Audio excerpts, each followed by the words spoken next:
Well, welcome everyone to class number 2. We're going to be talking today about how to win every expired listing.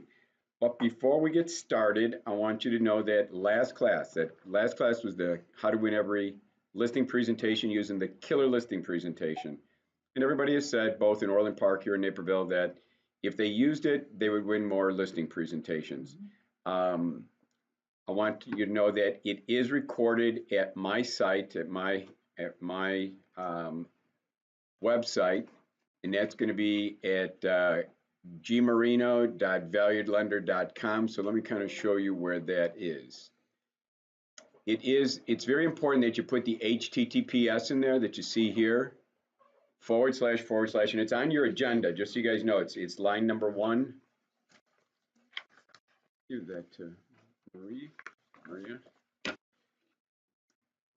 It's on your agenda there, the very first item, and it says go to gmarino.valuedlender.com. When you do you guys see this last tab here called Recorded Realtor Marketing Classes?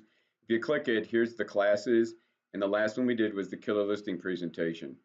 Feel free to, on the weekends, at night, whenever you have time, click on it so that you guys can refresh your memory on the killer listing presentation. Or if it's 30 days from now and you guys have a listing presentation and you want to go, I know I got the material, I got the hand up, but what was Glenn doing? Well, you can go to this recording and you can see exactly what we were doing to get ready for a listing presentation. Then I can't encourage you guys enough. You guys need to open up a free agent marketing account. It's right here, the tab next to it. It does not cost you anything. You get every feature is all turned on. You get the Cadillac features. I pay for the software for you guys. All you have to do is click, open up a free agent marketing account. You scroll all the way down on the right hand side. You see where it says create an account. Click it, follow the screens.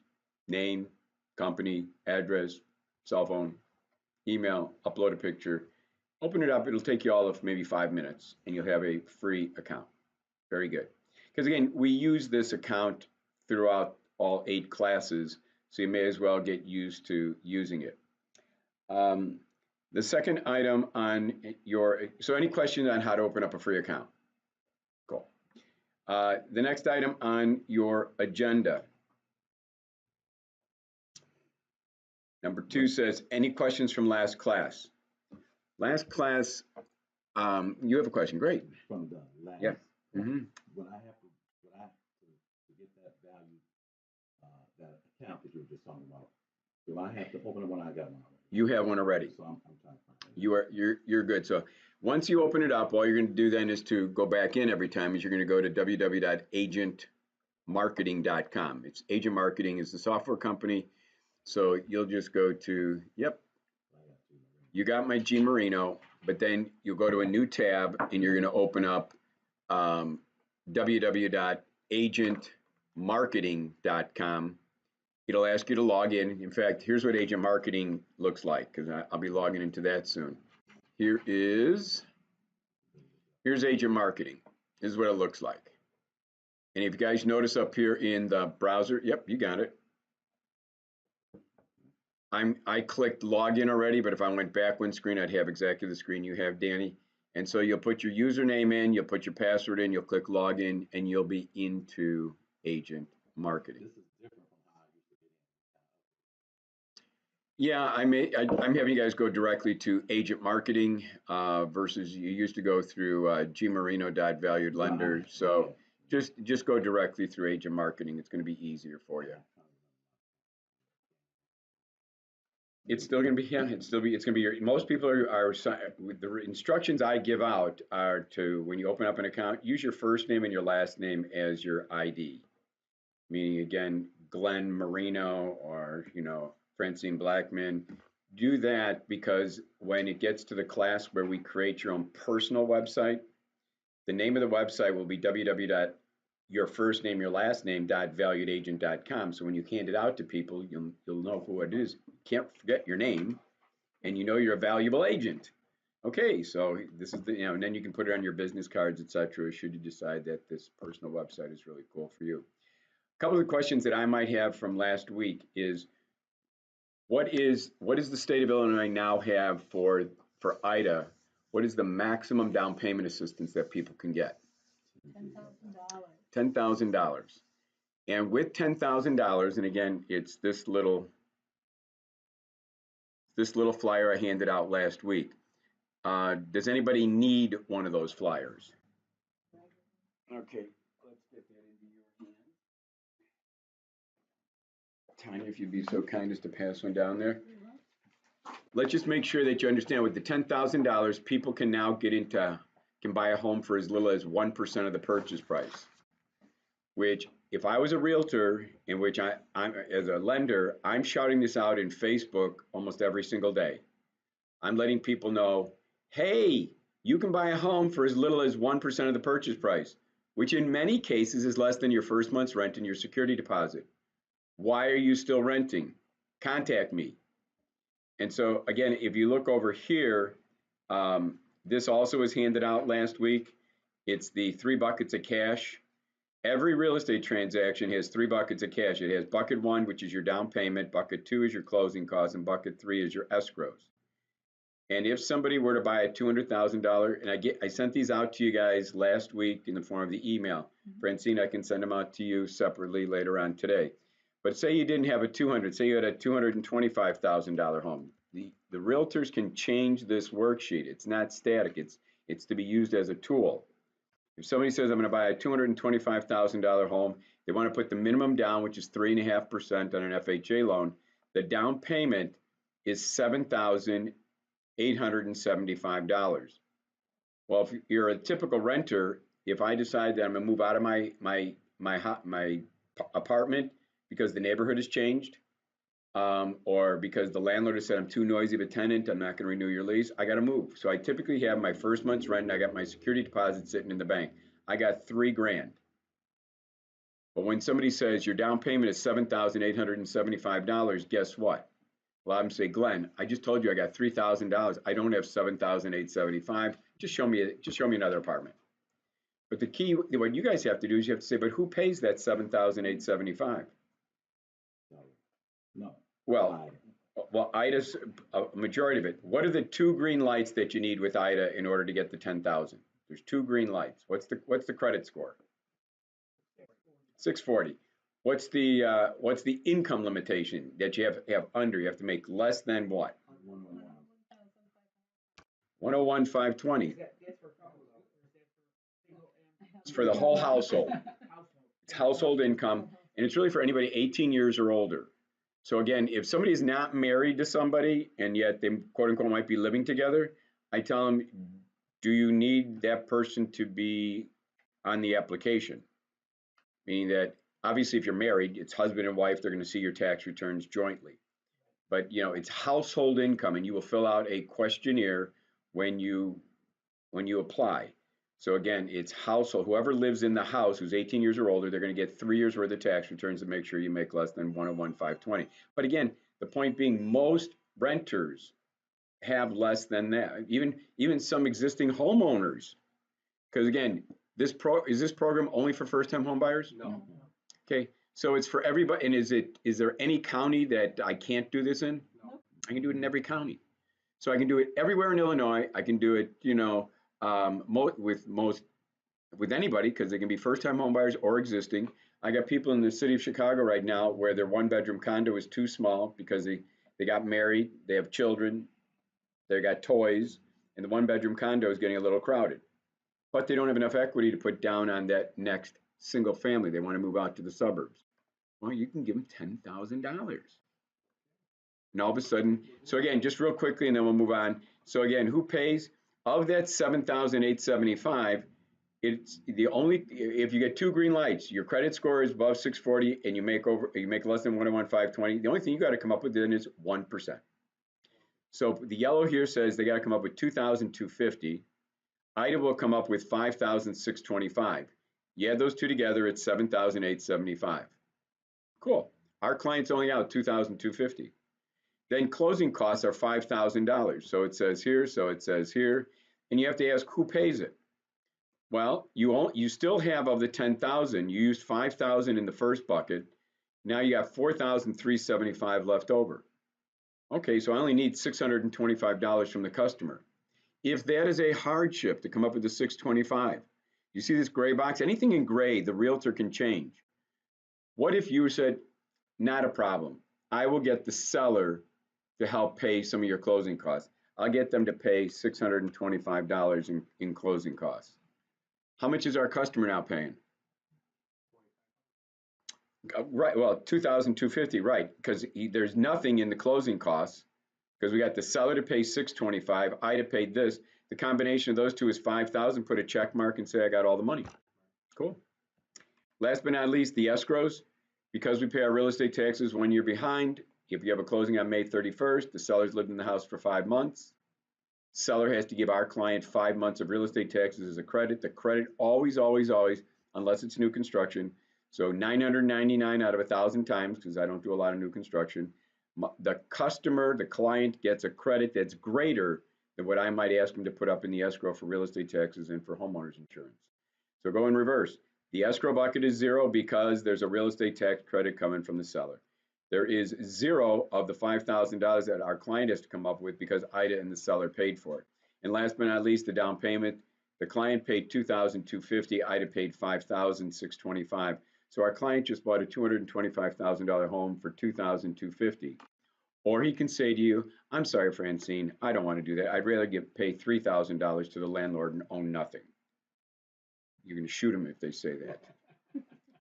Say, yeah, say, go away and come back when you're not sleeping. Yeah. Customarily? Normally. Depends, Maria, it depends, it's always 3 months worth of homeowners insurance that we collect at the closing. And then because they bring a paid up policy to the closing.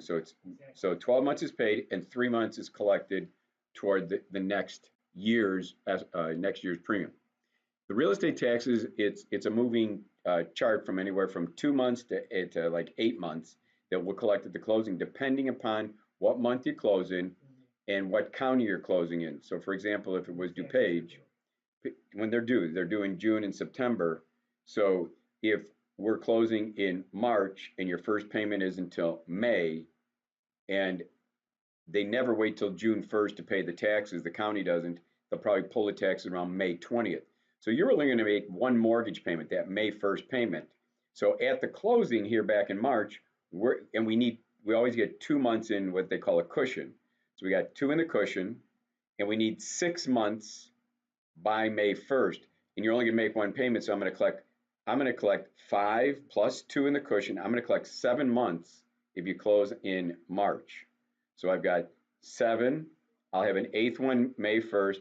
Then come May 20th, 22nd, 23rd, county will pull out the taxes. They'll take 6 months out and leave me with only 2 months in the cushion. So it just depends on the month. So it's anywhere from 2 to 8 months worth of real estate taxes. So again, I just want to make sure that you guys are talking and again, you're putting it into your Facebooks and you're shouting it out and you're doing your tweet, you do Twitter, wherever you happen to do social posting, you should be letting people know. I do 2 types of posts. One says, hey, if I give you $10,000 today, will you buy a house tomorrow? I get people to respond to that. They didn't know there was $10,000. And I also say, hey, if you could buy a house for 1% of the purchase price, would you buy a house today and stop renting? I get people to respond back to that. So should you. You're in the business. But you can go home and not be real quiet about it and not let people know. And you wonder, wow, I'm not getting any more business than I did last year. But you can get a lot more business if all of a sudden you start letting people know. Be an educator out there, okay? And if you need any help, I'll give you a quick secret place that you can go to so that you don't have to be the most creative person in the world. So if you were to go to Facebook, and here's my secret place that I would tell you to go to. I would say go to Glen Marino. It's a very secret place. And if you were to go to Glen, so here is, oh, look at that handsome guy, Sam. Look at that guy. He had a nice clothes. Here is an example of a 1% post. I mean, it catches my eye when I'm scrolling in Facebook, a big old 1%. What the heck is this 1%? I can buy a home for 1%? I think I want to get more information. Or here is, how about $10,000? I just change up the images from week to week to week. I leave the text the same. So sometimes I get people who want 10,000, sometimes I get them because they want to buy for 1%, but it's all part of the same program. All right, enough said. I got a quick question. Say for instance, we throw that out there and we have somebody respond. Now, I was just thinking what I would do is probably just refer them to you, saying, okay, well, we'll let this see if it qualify for that program because there's, I'd say 80% of people that I contact me usually can't do anything. And again, I agree with what you said. You should say, make it part of a team. Make yourself sound bigger than life. Say, great, congratulations. I'm the one that shows you your dream home. I need you to contact one of my team members. Contact Tanya, contact Glenn, contact Tony, contact one of my team members. And again, I'm about to give you guys, I did this just yesterday with a FISBO. You guys have, and you opened up your account. Congratulations, Maria. Yes, I did. This FCM Express. If you guys aren't using this again in 2019, I'm gonna smack you upside your head. You need a copy of this. Only because, again, the old way of doing business is contact my team member. And that is a good thing. You should say that. But you know what you say? But you know what? Let's get started now. You're excited now. Most people in today's marketplace, are walking around with a phone in their hand and they're like glued to it. You may as well do this. Say, you know what? What's your phone number? Oh, it's 630-123-456. Great. And all you have to do is when you go to FCM Express, which is on your phone, yep. Notice it says share this app. When you click share the app, it opens up to who do you want to share it with? Put in their phone number. So now I'm your client, Danny, and all of a sudden all you have to do is now put in my phone number and it'll say, do you want to email it to Glenn or do you want to send it via text? Say text. And so now it goes over to Glenn and you say, great, it'll take you 10 minutes to do that. The other thing you can do is say, oh, and by the way, there is a scan button at the bottom where you can scan your 2 years of W-2s, your last 2 pay stubs, and your tax returns. And while we're waiting for you to make contact with Glenn, you could have already done your application in 10 minutes and you could have sent your docs. It will make people want ease. We got to make this home buying process easier rather than, oh, call Glenn. Oh, he's teaching for the next 2 hours. And then he has a meeting after that and a meeting after that. And he'll try you 5 hours from now and and then when he calls back, you're not available. And then he leaves you a message. So it's like 6-7 hours go by, or the next day. It's like dysfunctional. And we have the technology. When they're wanting to go buy a house, put them up. Oh, that's good. That actually is a big filter if they don't do it. Okay. Absolutely. And maybe How serious are you? Right. And maybe you might think that maybe when you talk to them, you might get a feeling that they can do it. Well, I would encourage them a couple of times with the app. If they don't do it, adios. What do you see next week for the fit? Right. Because it does nothing. It saves you so much time. And you know how people are. They procrastinate. Sometimes they get a little boost. If you know by talking to them that, I think they can do this by asking them a few basic questions. Okay, now let me help you. Maybe I have to kick you in the butt, but I'll do it nicely. Absolutely. And see, I had this very similar conversation I had with a FISBO last night. I delivered their sign writer, and I'll talk to you about that next class about how to market to FISBOs. And the FISBO was saying, well, what if somebody through Zillow or through just walking up to my door happens to want to see my house? And they said, because they said, like I encouraged them, I said, don't just let anybody in your home. I said, someone with a 400 or 500 credit score can't buy anything, and if they're a pair and one goes upstairs, one goes downstairs, I said, you're only inviting trouble. I said, so they said, what do we do in that case? Can we just refer them over to you? I go, no.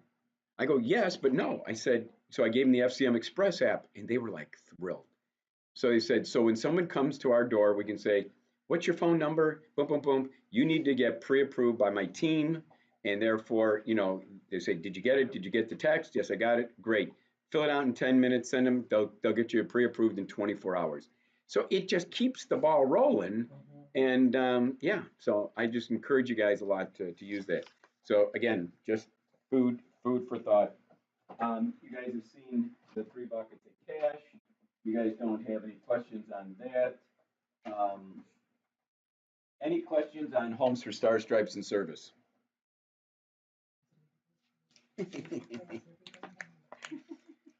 A big thank you program. More and more people are getting into it. Tanya, do we have Sam's Yes, plastic stands? I do. Okay. Yeah. Because there's more and more realtors are signing up for this because it's free.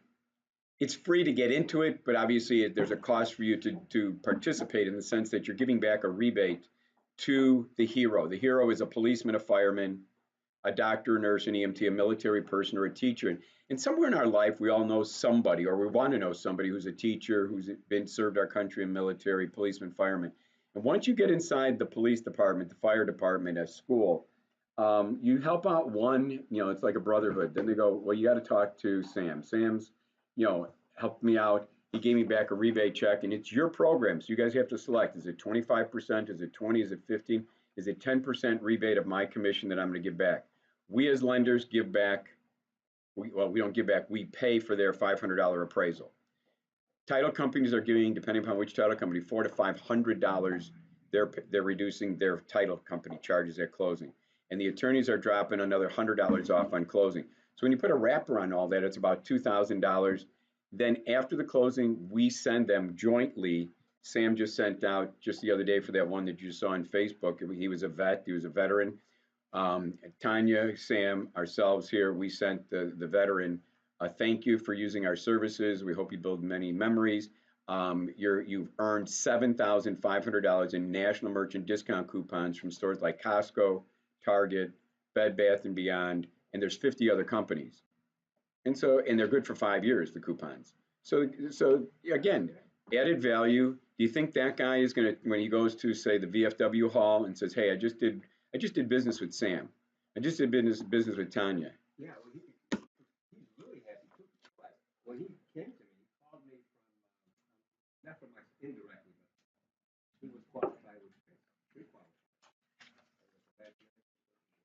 Oh, I handed it off. So I hadn't been going to class. absolutely. They're fantastic. You know what I mean?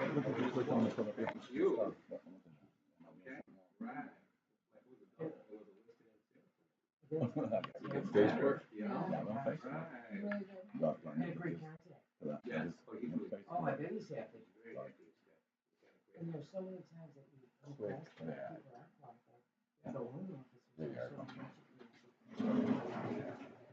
Well, and again, thanks to Sam for referring him over because, again, Tanya is U.S. military, or U.S. Army, and so veteran, she works really hard for the veterans, and she'll actually.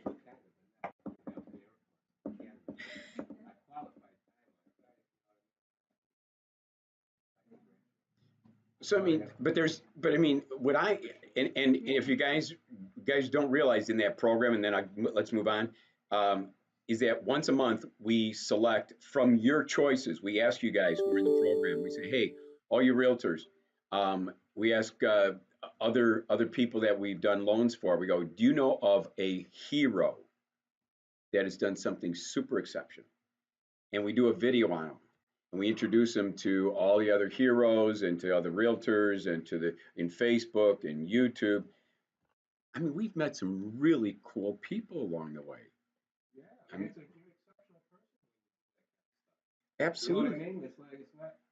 I think you guys heard my story where I met that fireman who on the 4th of July, he was out there celebrating with his family, waiting for the fireworks to go off with the kids for the sun to go down when a storm blew in. Everybody retreated to their cars until the storm was going to blow over. And while the storm was hitting, a bolt of lightning hit a tree, and an 18-year-old and a 4-year-old who were under the tree were killed. Cold stone, hearts are stopped, they're dead on the ground.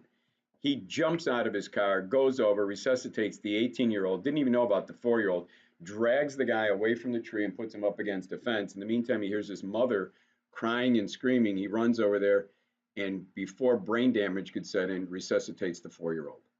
So I mean, and you meet this guy, and you meet him at the fire station by his truck and all that. I mean, most of my videos, I want them to be like 2, 3, 4 minutes long. I couldn't stop, I couldn't stop. He was talking. I couldn't stop wanting to hear his story. And it's like 10, 11 minutes long, but I go, it's a cool story. I don't know where to cut it. So anyway, enough said. But again, if you guys want to, just like Sam's got the placard there, we create all the marketing material for you.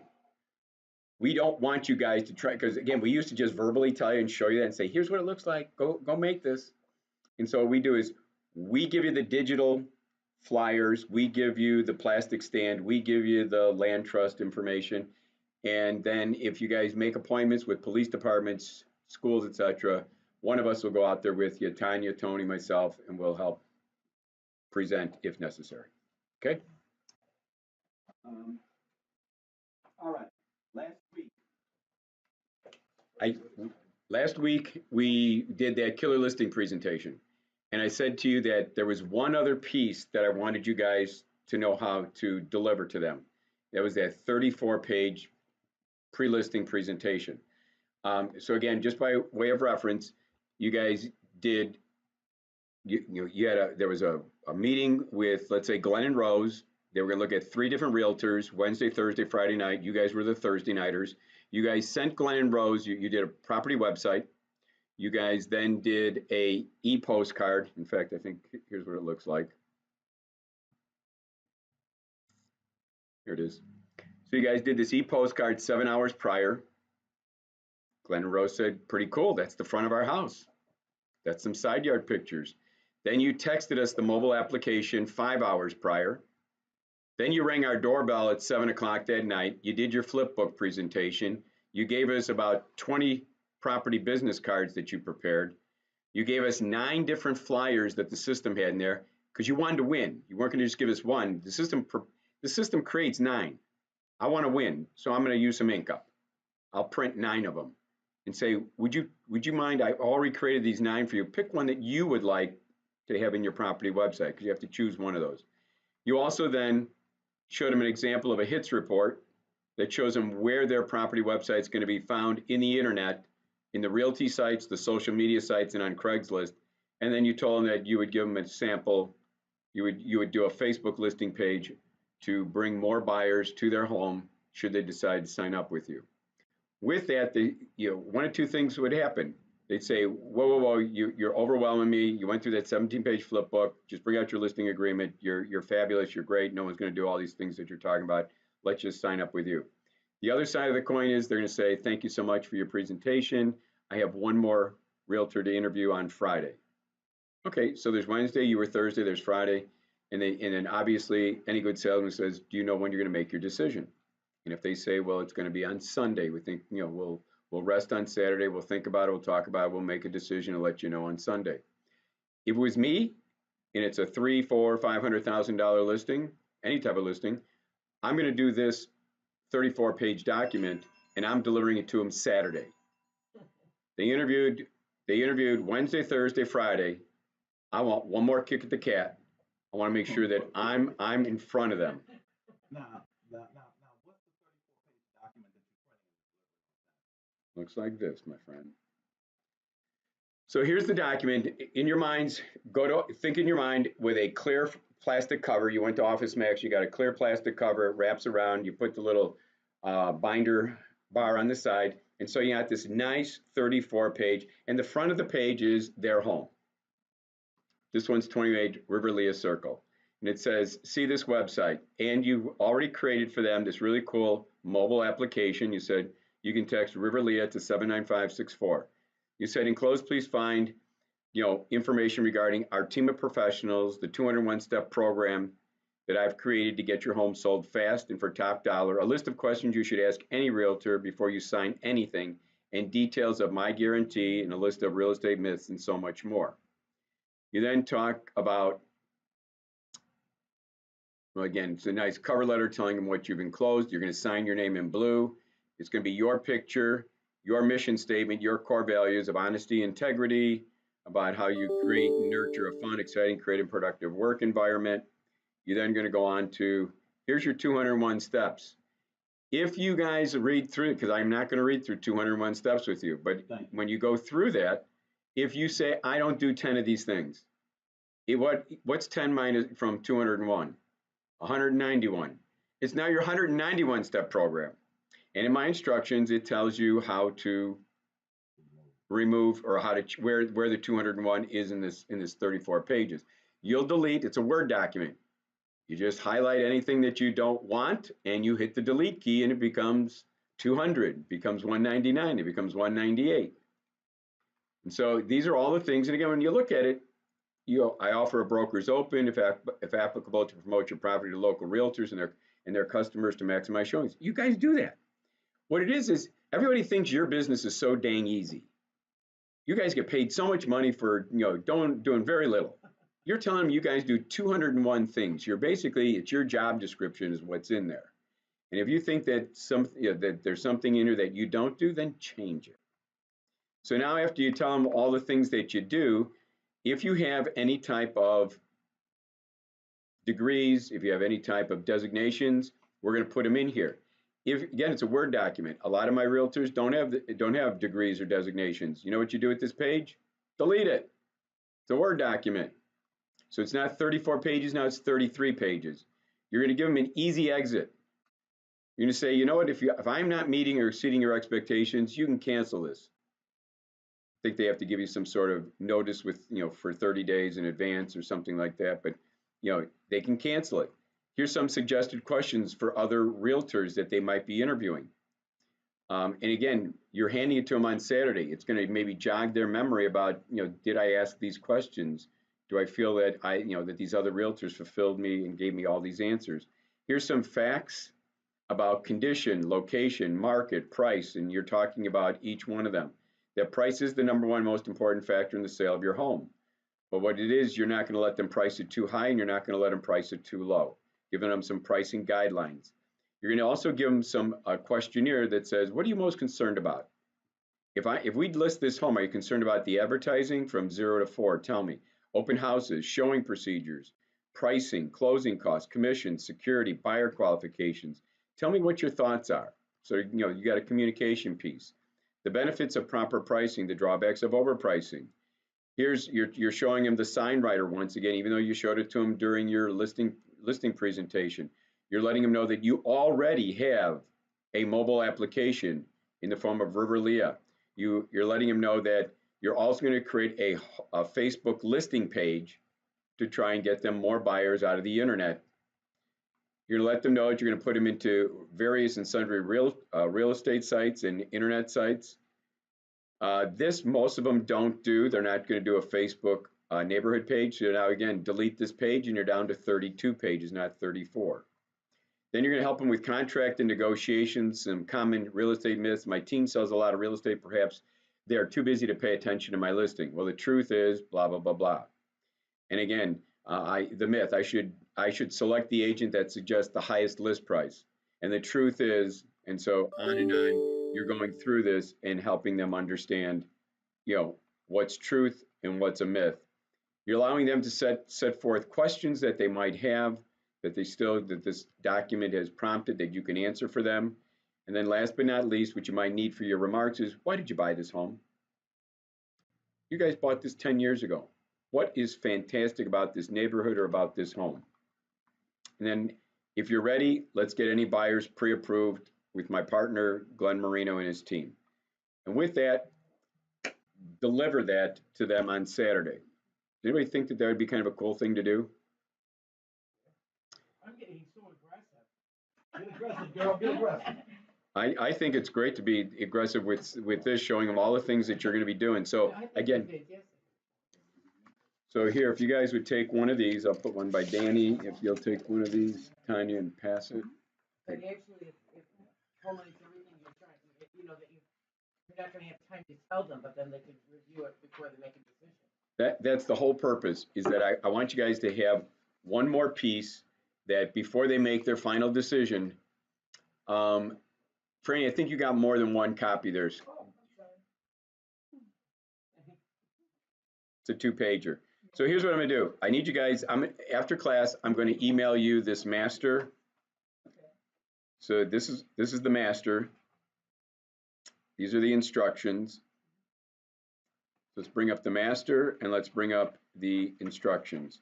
So the first thing on the instructions, it says, bring up your pre-listing template. That was the master, I just brought it up. It's a Word document. Don't write on the master, or in other words, save it with a different name so that your master always stays the master. If you screw it up, call me, we'll resend you the master.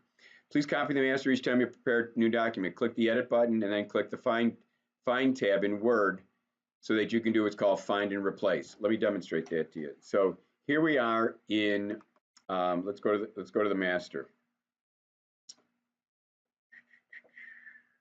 Here's the master. What you want to do in Word, everyone's Word on the far right hand side has find and replace. So you're going to click replace. It brings up a box like this. So then if you guys look on your instructions, the instructions say, the first thing we're going to do, it says find your company. See those carets? Those are what they call variables. It's a 34-page document. I don't want to have to go throughout the whole document and find. I want a computer to do this for me. So all you have to do is where it says find what, you put in caret, you put just as you see it. If there's a capital Y for your, it's a capital your company. And then what we're going to replace it with is your company name. So let's say for today it's Home Smart Realty. Okay? And with that, you're always going to be clicking replace all. With that, the computer comes back and says, it's all done. I've made zero, oh, well, because I'm in the wrong document. How about if I go over to the master? Okay, let's do the very same thing here. We're going to come over here and we're going to click find and replace your company, Home Smart Realty, and say replace all. Now found it 11 times. Okay, so replaced it 11 times in the document. Say okay. What's the next one? Maria, what's after your company? Your name. Okay, so your name is the next one. So you're going to go over here and you type in your name. And it says it's your first name and your last name. So let's just, for sake of discussion here, say it's Sam Sill. With that, click replace all. Found it 9 times throughout the document. Cool. Then next, what's after, Sam, what's after your name? Okay, so website name. So then we're going to come over here and go website name. And that's going to be the name of the website from your, it's actually going to be the property website name. So what you're going to do is, and that's why I kind of gave you guys the a sample of it. It'll be the property website name. And so what we do is go over here to agent marketing. And like I said, here it is. I need to log in. So let's log in. And we're going to go to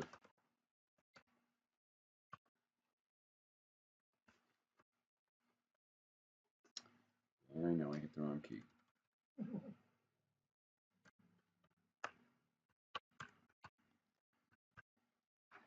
Okay, so once I'm logged in,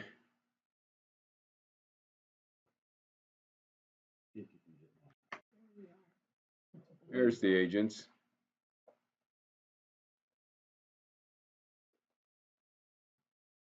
Got to feed those gerbils in the internet to go faster.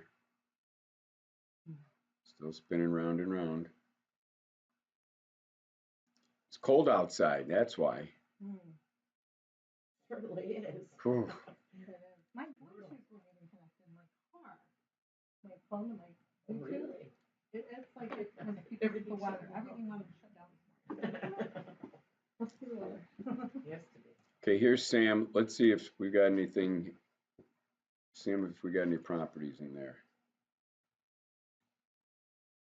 Okay, so let's just take one of these as an example. Okay, this Racine Avenue. So what we're going to do is when you bring it up, you're just looking for the name of the website. The name of the website is right here. You will not be wrong if you took the whole thing. I happen to know that you only need to go up to the .com. So if somebody is more computer literate, they can just take 5921 Racine Avenue.view24hours.com. you would have created, you guys would have selected the name when you created the property website. So with that, you're going to copy it. You're going to go back over here to your Word document. You're going to go over here to this master where it's looking for the website name, and you will paste in the name of the website. Okay, and with that, say replace all. It found it in 2 places, and you're done. Franny, what is after website name? Your city name. Okay, just as you see it there, your city name. Okay, and do you know, is that in Chicago? Okay, so the city name is going to be Chicago. Hit replace all. Found it twice. Danny, what's after your city name? Your local newspaper. Cool.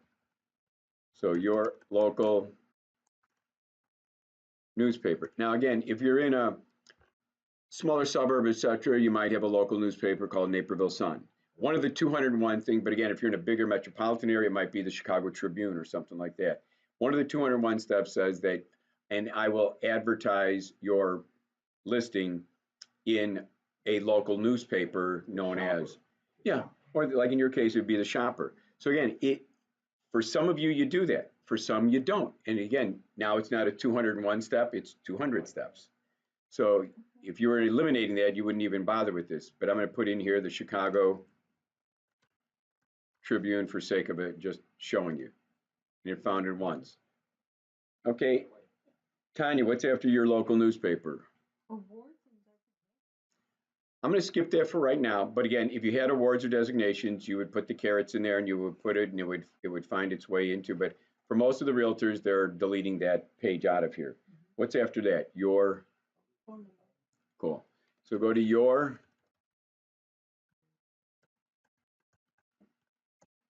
Sam, what is your phone number?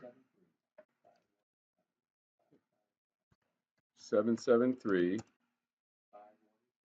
Got it. Cool. And hit replace all. What's after your phone number, Sam? Your text number. Okay, so let's go over here. And the text number is the text number that the system gave to you. It always gives you first a number, some random number, or you can change it to a literal, an alpha characters, like the name of their street. A lot of clients like the name of their street. In this case, so your text number, where does that come from? You go over here to your agent marketing. This is Sam's website. What we do is we just got to go over here.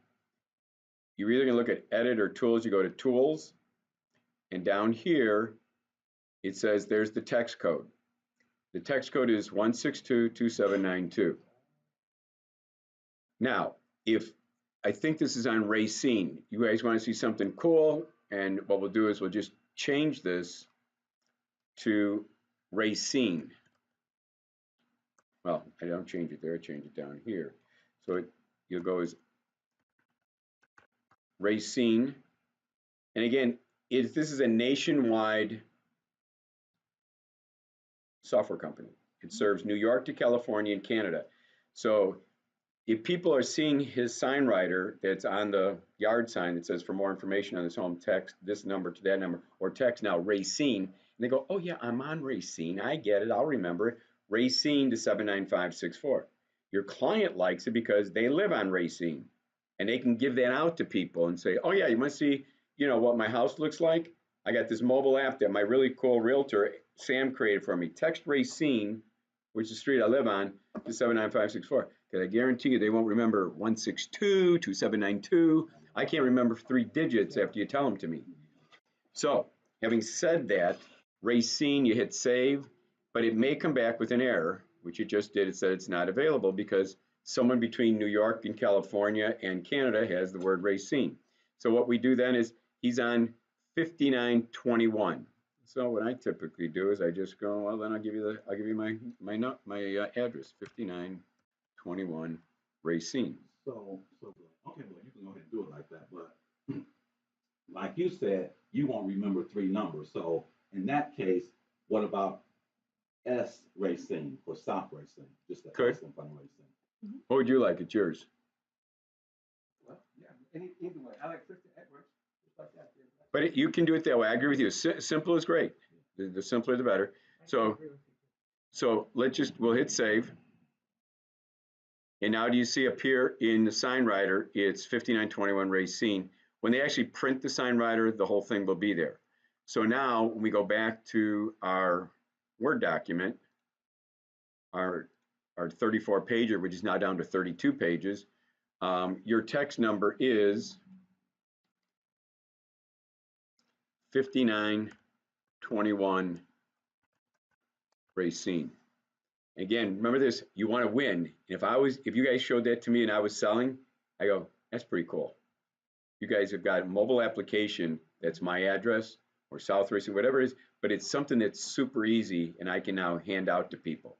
So once again, I'm looking at 3 realtors. I'm kind of like favoring you because again, the other 2 didn't come back with this really beautiful document you're about to deliver.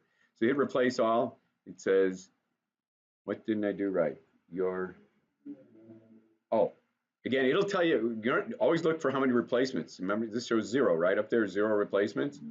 Because Glenn didn't type in, I have the word your. Notice on your cheat sheet, it doesn't say your, it says text number. So you have to type it as you see it, because that's what's in the document. Computer's just a dumb box. It says operator error. So you text number, and now when I hit replace all, it says I found it twice in the document, and you're good. What's after text number, Danny? Name. And whose name are they looking for?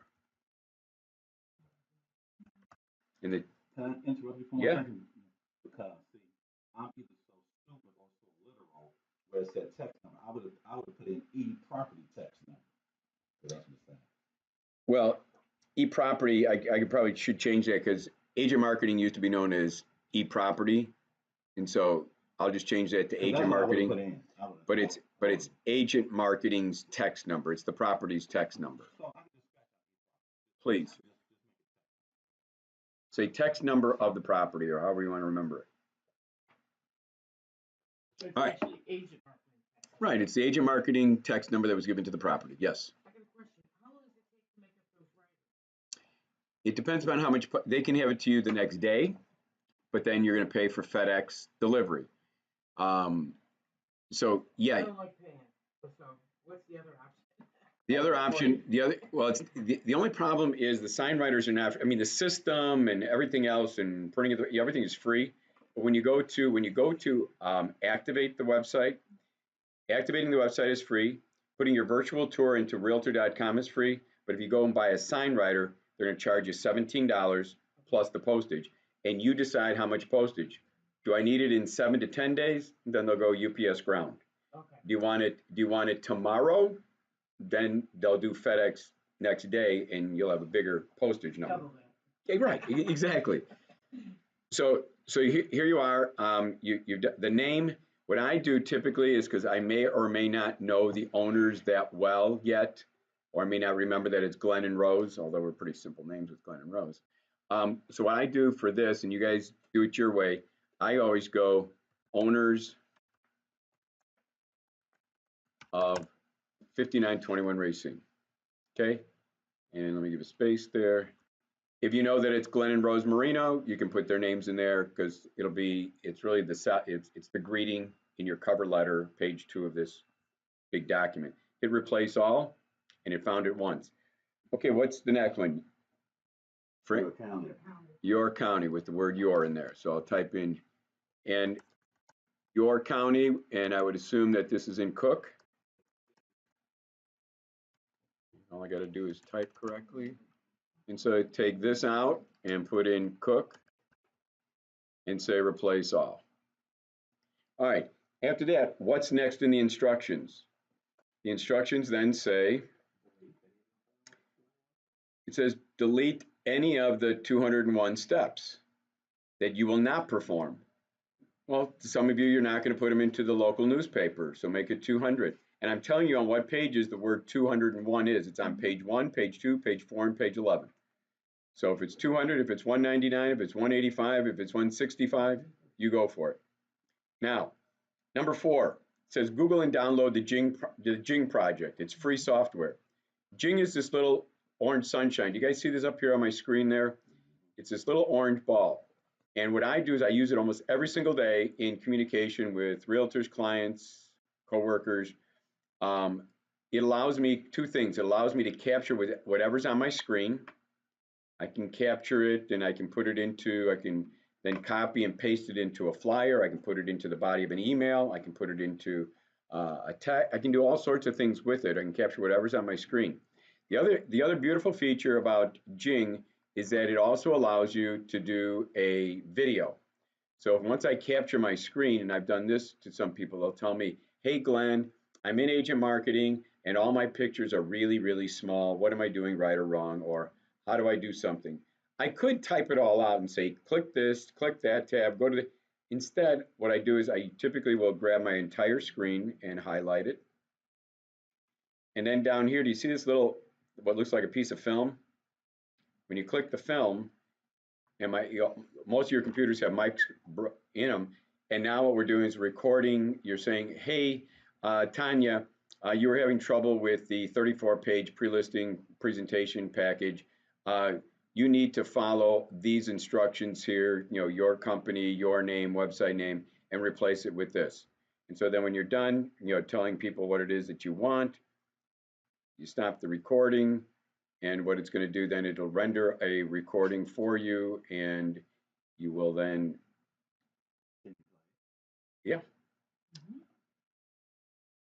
So here is, this is what it looks like. You view it on, here's the recording. Okay, my computer, it protects me from, it hasn't seen this new website yet, so I have to go over here and allow, and now I can do, you'll see it. Okay, so here's what it looks like when it comes back. And up here, this is what you would then paste into your email. You'd say, hey Tanya, I just recorded this really cool video answering your question about how to prepare the pre-listing package. Click this link. And so when they click the link, it's going to go here. There's the play button, and here's what it sounds like.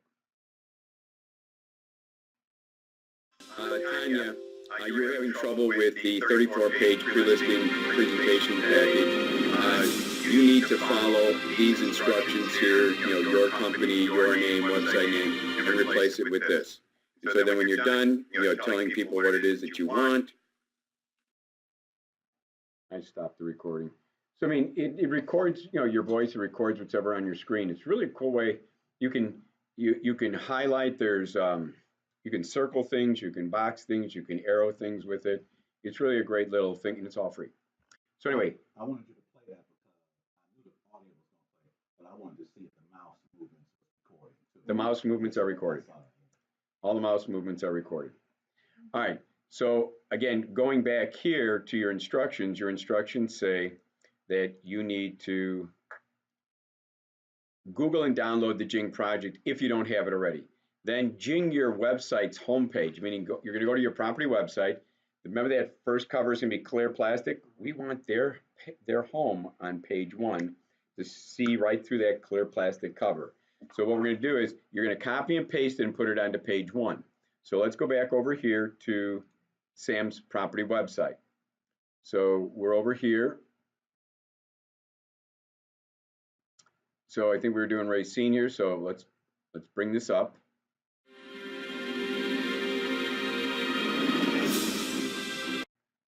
And what I'm going to do is I'm going to go back to the very first picture, and I want to capture the front of the house.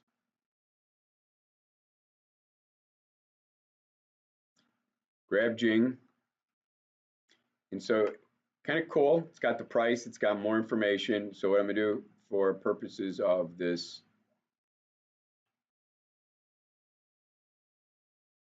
cover, and again, you can have the price in there. You cannot have the price in there. What did you click on to stop the pictures from advancing? I click Jing. Once I click Jing, it freezes it. So then what I do is I just say capture that image, that outline. It's upper left to lower right. And then what I want to do is, it's a Word document. Word is a copy paste machine. So what we're going to do is we're going to copy it, and then we're going to go back over here to our Word document. And it kind of even tells you on page 1, it says delete this image and bring a copy of your client's home here. So I think you guys are smart enough to know that then you would delete that. That's just an editorial comment for you. Put your cursor inside the image that's there. That was yesterday's work. You guys see these little black dots here in the upper left corner, middle? There's all these little black dots around the perimeter. Basically, you're telling the computer when you left click inside a picture and you get those dots, the computer's only going to pay attention to what's in that picture. What I want to do is hit delete. Goes away. I have copied through Jing the new picture of the front of today's work. And there it is. And what I'm going to do is I'm going to make it bigger. Again, when I click inside,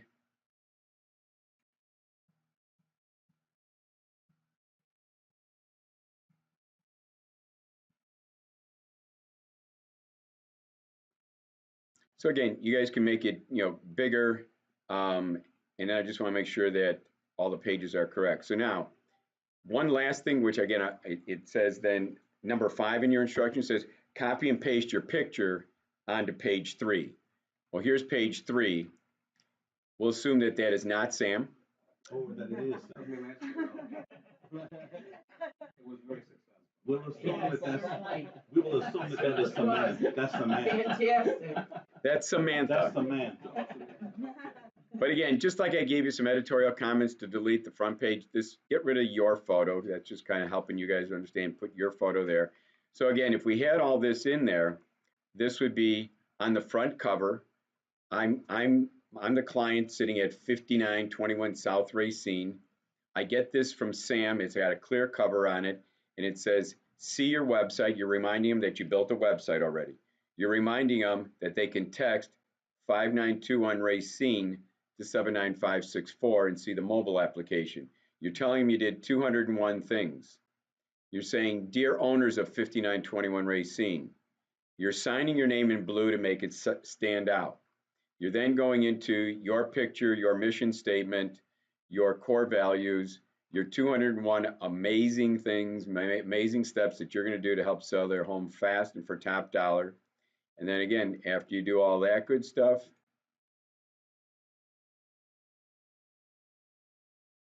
if you have designations will be here or deleted. You're going to let them out easy. It's announcing HomeSmart Realty's easy exit listing agreement. There's Sam with his phone number.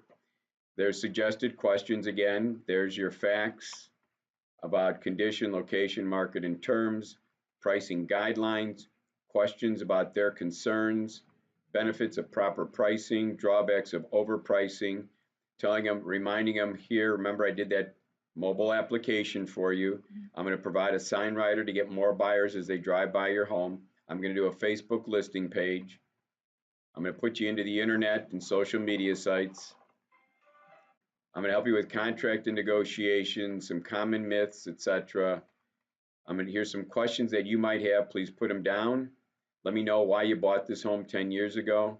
Now you're ready to get going and get some buyers. Let's get them pre-approved.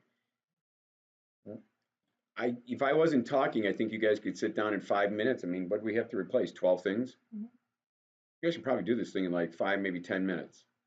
And I think the impact that it has of you delivering a 32 or 33 or 34 page document is pretty powerful.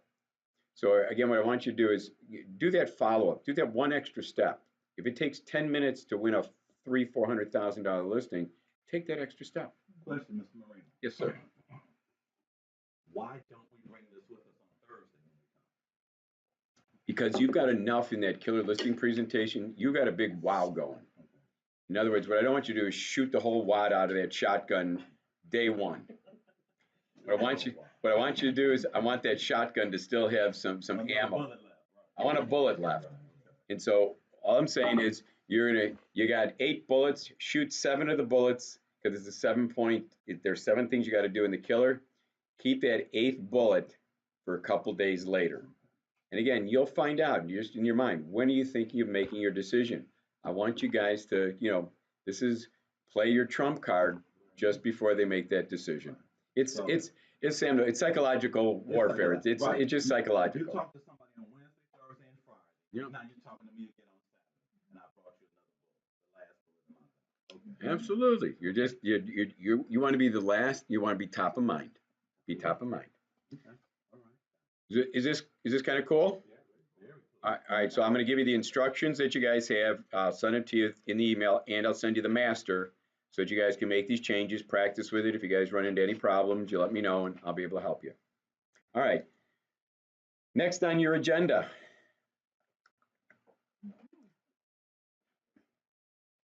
We just got done with the number 3, and you saw the killer listing presentation last week. So PowerPoint on how to win every expired listing. Before we get started again, I want to make sure that you guys understand I'm all about wanting to make you guys green fish, not goldfish. What do most of your competitors, most of your realtor friends, what do they do to market to expireds? Mail out. Postcards and mailouts, that's absolutely, Or a phone call. or a phone call. Those are the two majors.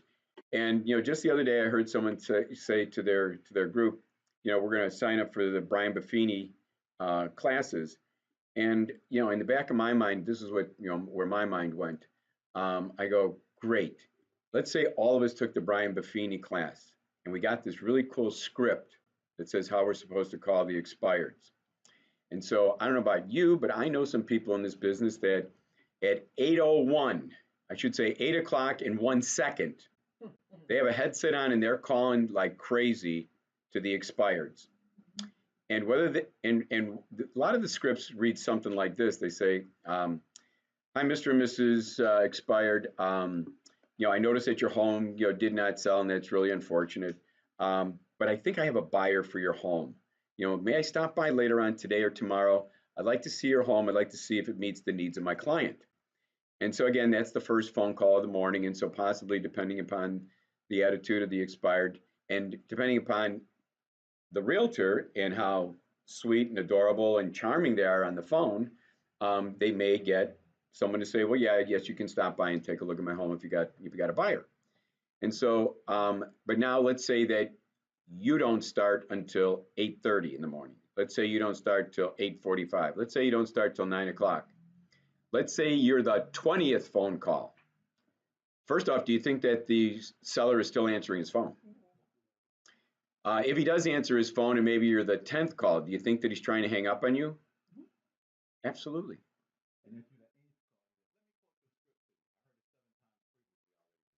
Thank you. That's exactly it. So again, I'm all in favor of this stuff, but I want you guys to be a greenfish because I want you guys to be the only person that's going to create marketing material in advance, and you're going to put the marketing material into a cover letter, print one of the 9 brochures that the system comes with, and you're going to put property business cards in there, and you deliver it in the form of a flower pot. For those that think a flower pot isn't masculine enough, it can be a coffee mug. It could be a gift basket. It doesn't matter the vessel that it's carried to them. What matters is there's 3 pieces that goes into whatever vessel you decide to carry. It is a cover letter, it is a brochure, and it's property business cards. And in case you don't know what to say at the door, you forget, because again, I'll tell you time and time today what you're supposed to say. The first 2 paragraphs of your cover letter say exactly what you're going to say at the door. You're going to ring the doorbell and say, "Hi, I'm Glen Marino with the Home Smart Realty Group, and I happen to notice that your home was listed for sale and it did not sell, and that's really unfortunate. Should you decide," being subservient to them, "should you decide to remarket your home?" Because it wasn't a pricing issue in their eyes. It's a pricing issue in the realtor's eyes. But again, we can't look at these things through the realtor's eyes. We have to look at it through the seller's eyes. Should you decide to remarket your home? Remember, they decided not to it's expired. They didn't relist. It's that darn realtor's fault that my home didn't sell. Could be that they didn't listen to that realtor either, but that's okay. So should you decide to remarket your home, I would love the opportunity to interview for that job of marketing your home. Please accept this gift of marketing materials that I've already created for you. Keyword is I've already created for you, that's going to help sell your home quickly, profitably, in a hassle-free manner. Have a wonderful day. Thanks for your time here at the door. I'll check back with you in 48 hours to see if I can answer any questions. And And you're then I say, no, don't wait so quick, Mr. Marino. I love this. I want you to come in and sit down and talk to me about listing my home. But since you gave me so much great material and such a great realtor, I'm going to list with you, but this time for $10,000 more. And if they continue to talk to you and we invite you inside, you are going inside. Yeah. Yeah, I agree. I mean, I've had all sorts of funny, conversations with realtors when they were delivering these flower pots. I had one where they were driving up to the house to deliver it. They noticed that there was a car in the driveway, and the garage door was open, and so they figured, well, if there was guests there, that they probably shouldn't bother the person. So they went around the corner, went to Starbucks, had a coffee, came back around. Garage door was now down, but the car was still there, and they wanted to get on with their day, and so went up to the door, rang the doorbell, and no answer. But then all of a sudden, the garage door went up, and the lady, said, "Can I help you?" And the realtor said back, "Well, I happened to notice that your home was listed for sale and went into this." And she said, "You've already created this property website. You've got a mobile application."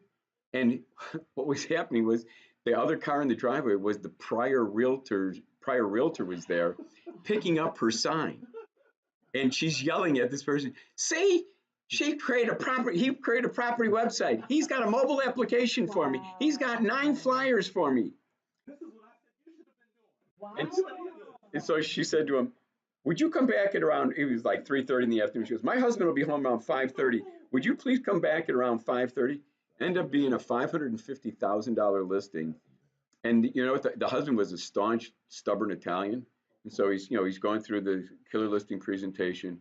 And it was one of those where the guy was very stoic. He never got through all the 7 steps. He was still in the middle of his 3rd step, which he's going through the 17-page flip book. And the guy goes, "I can't believe you're going to do all this, but you're blowing me away here. Where's your listing agreement? Just sell the damn house." And so with that, he signed up the listing agreement. So again, there's all sorts of funny stories. The key here, and you'll hear it again to me, is whenever you do deliver the flower pot, the coffee mug, you will never take it back with you. You should deliver after 3:30 in the afternoon. Why? Children are coming home from school at what time? 3 o'clock. By 3:30, there should be an adult of some sort to supervise the children or to be home for the children. So the odds are at least 50% of the time there will be someone at the home. I would suggest in wintertime that when it starts to get dark around 5 o'clock, don't deliver when it's spooky dark out, because then you just become a spooky person. So deliver around 3:30, 4 o'clock, 4:30. And again, if you ring the doorbell and nobody answers, you are not taking the flower pot back. You're going to go to the dollar store and get a bunch of dollar wine bags. You're going to slide that down into a wine bag. And what you're going to do is you're going to leave the wine bag in the door. And what you're going to do is I'm going to show you today how to put a door hanger on there. Very attractive door hanger that's going to say, "I've already created for you this really great property website." In fact, I can show you. Yeah, I can show you what they look like. They look a lot like this. With this, it says, "I've already created for you this really cool property website. Go to that site. I've already created for you." There's more pictures, instantly text. And again, if it was the one we just created, it would have said text Racine to 79564. I don't know about you guys, but if I get something that says my house and my address, and I just have to text to it, I'm probably going to text. And you're going to blow me away with that. And then it's got your contact information. That is the front of their house. And this is just some more information about, should you decide to list with me, I'm going to put you into, a mobile application, a property website, put you in all the major realty sites, all the major social media sites, get your virtual tour on page 1 of YouTube, and so much more. Call me.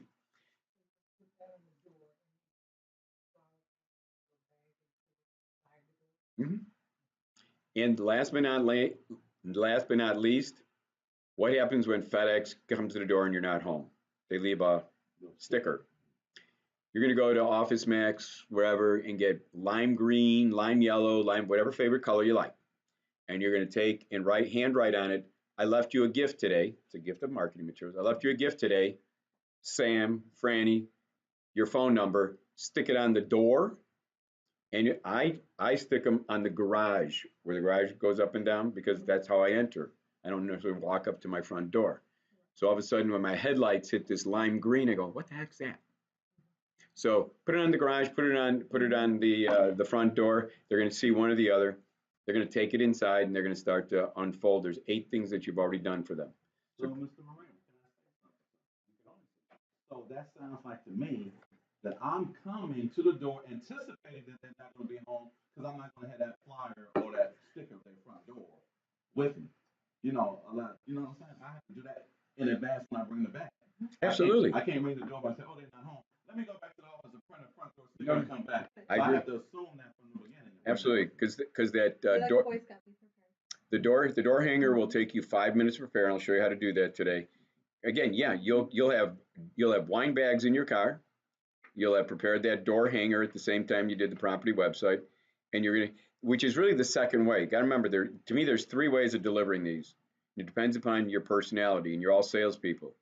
People do business with people they know, like, and trust. The best way you can know, like, and trust people is to shake hands and eyeball people and say hello to them. The second way, and again, it's kind of like ding dong ditch, but it's not really ditch. Don't ring the doorbell. Put your flower pot in the wine bag, put it inside the door, put the door hanger on, and leave, and never ring the doorbell.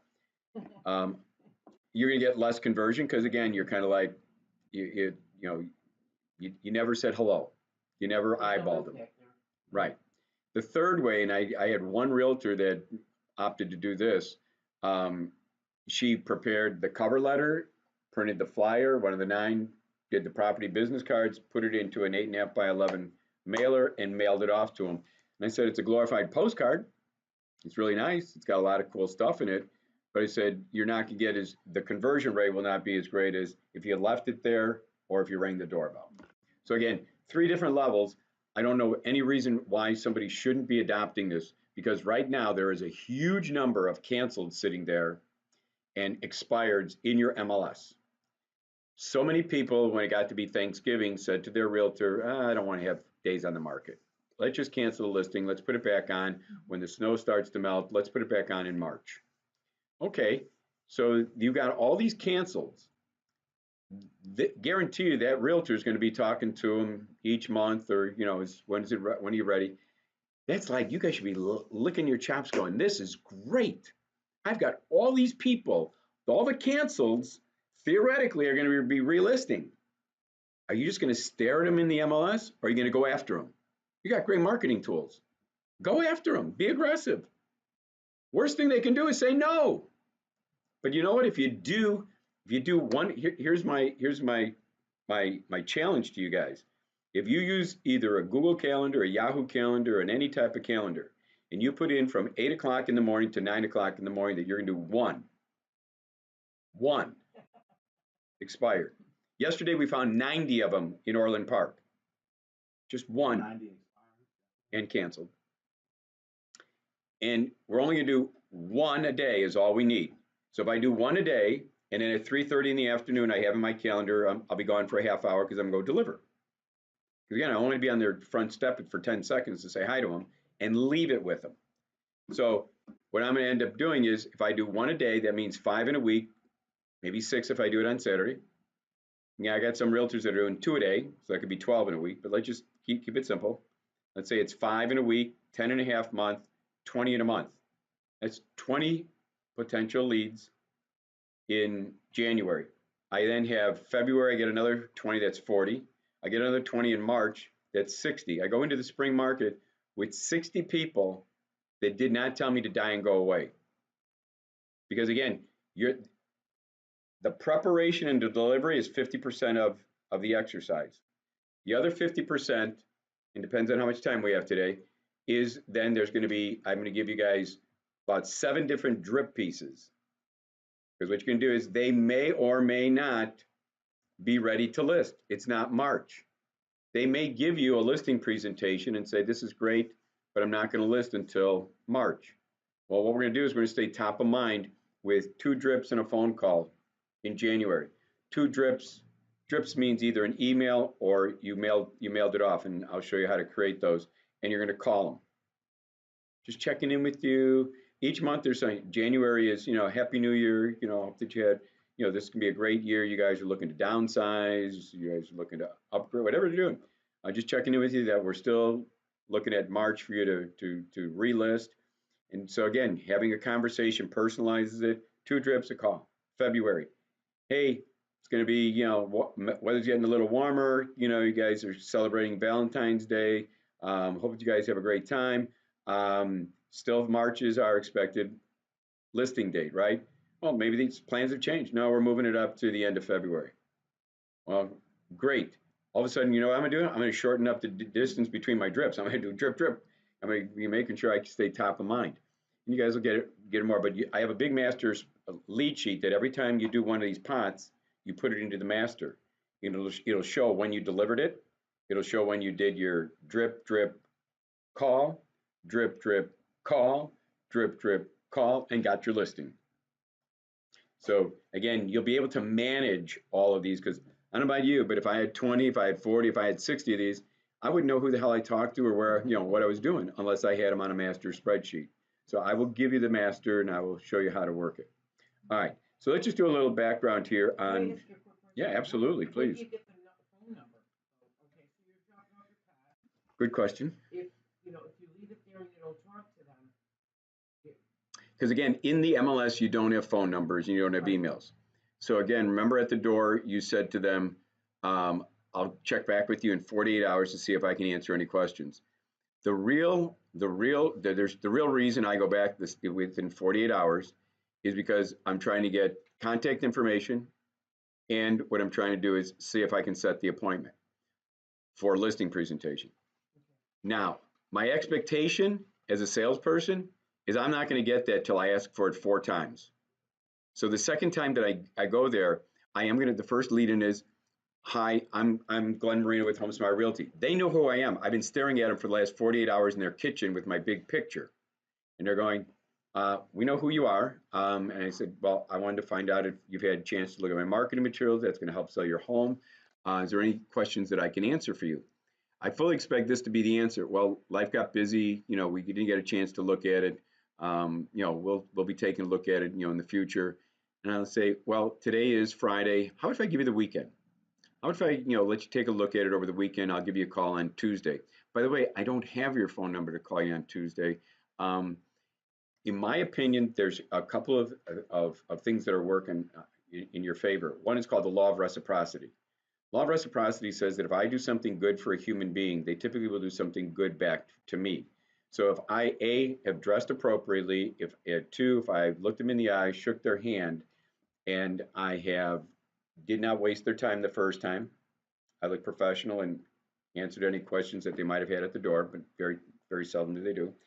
And then I come back, I'm very professional, and they haven't had a chance to look at it, or they say, I've looked at it, but my wife hasn't.